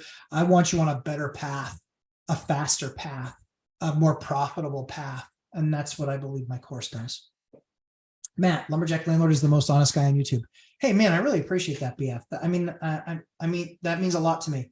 I know BF, you got a big portfolio. I know sometimes you don't agree on the same stuff. We've had words. I'm good with that. Ned Talks. It's basically real estate triage from my perspective. Yeah, I think that's right. You really need to understand what you have to fix, what you should fix, and what you would like to fix. It's also managing tenants, how to manage those, how to manage your property manager, how to manage your unit, your asset. You know, how to get the very most out of it from a rents perspective, from a performance perspective, curating experience. These are all the critical things that you really got to make sure you're getting dialed in on when you become a landlord. That's what's going to make you more profitable than all the other guys. You know, so hopefully that helps. Roman, I'm glad that helped. That's awesome. Wealth building journey. I was in Dion's course last night, heard a nightmare horror story about an awful PM who was bilking one of their other students out of money on a property. We all agreed the PM had to go ASAP. So if you know how to self-manage, even if you're not doing the work yourself, but you can insource property management, if you can insource that, you'll save yourself tens of thousands of dollars over your career. More importantly is you'll curate a much better experience. You'll have lower turnover in all likelihood. And you'll have happier tenants. And that's why tenants leave, is they get unhappy. And that's why they mistreat a place, is because it's worth mistreating, because no one's taking care of them or the asset. All nighter Hyder. These are some great comments. Yeah. Thanks, Hyder. We've had a great, I mean, we've only been live, guys. Think about this. We went live with the course in the very end of January. So basically February, March, April, May, June, July, and we're only partway through August. So 6 months. This has made a huge impact on a lot of investors. And that's what I love that. If you can't afford to take the course, show up to the live stream. It's going to remain free. But if you want to get serious at doing this, I don't know that there's a better course out there that talks to you real talk about, hey, here's the bullshit that you got to watch out for. Right. And here's the stuff. Here's how I manage it. This was my experience, and see if that fits you. Here's what I can tell you. Some people take 80% of the course and love it. Some people take and utilize it. Others only use 20% of the course. But you know what? The 20% that they use, they're usually longer ahead in their journey, further ahead in their journey. And that 20% makes a massive difference. We have one guy, Dung Tai. You've seen him in the comments. Dung Tai has 70 units now. He had about 50 when we started. He's got 70 units now. He fired his PM. He's making an extra 7 to 9 grand a month. A month, same course that you guys would be in. Now it's volume, right? It's volume. But he grew, went from 50 to 70, or 50 and changed to 70. So he's using those different things, but then also going backwards, he's getting out bad tenants. He's doing a lot of the evictions himself because there's tools and ideas of how to do that stuff. It's huge. BuzzTune, yep, made a huge impact on my life for sure. I don't want to work for someone else's dream. That's awesome, guys. We're going to use all those quotes, just so you know, because I want other people to get this course. And I don't, it's just like anything, right? We want affordable courses. We want affordable units. I want affordable courses. If I do and spend a bunch more money, then I can't make it affordable. So I want to continue to make it affordable. And it comes from guys like you sharing and telling the story to other people. So I appreciate all y'all. Have an awesome week. Till next week. And if you're in my boot camp, had a blast with you last night for 2.5 hours. We had a really good time. And yeah, look forward to seeing you guys in the next one. Have a great weekend, everybody. Check out Uneducated Economist. If you haven't ever watched this channel, he's worth the watch. He's a good watch. He'll teach you a lot of stuff. He saved me tens of thousands of dollars when the lumber issue was where it was. I was like, is it always going to cost this? Saved me an absolute fortune. Uneducated Economist. Check him out. He's well worth it. Hope you guys have a fantastic day. Congratulate One Rental at a Time, 50,000 subscribers. I'm looking forward to their event in Vegas. And yeah, I mean, it's going to be a lot of fun out there. He hasn't picked dates or times or anything like that, but we're definitely going to try and make that work as best we possibly can. And then Millennial Mike on his speaking tour, and Dion on what will be, I'm sure, another amazing vacation, and his rehab, which is awesome. So guys, have a fantastic rest of your day. It's always a pleasure. We'll see you guys in the next one. Take care, guys.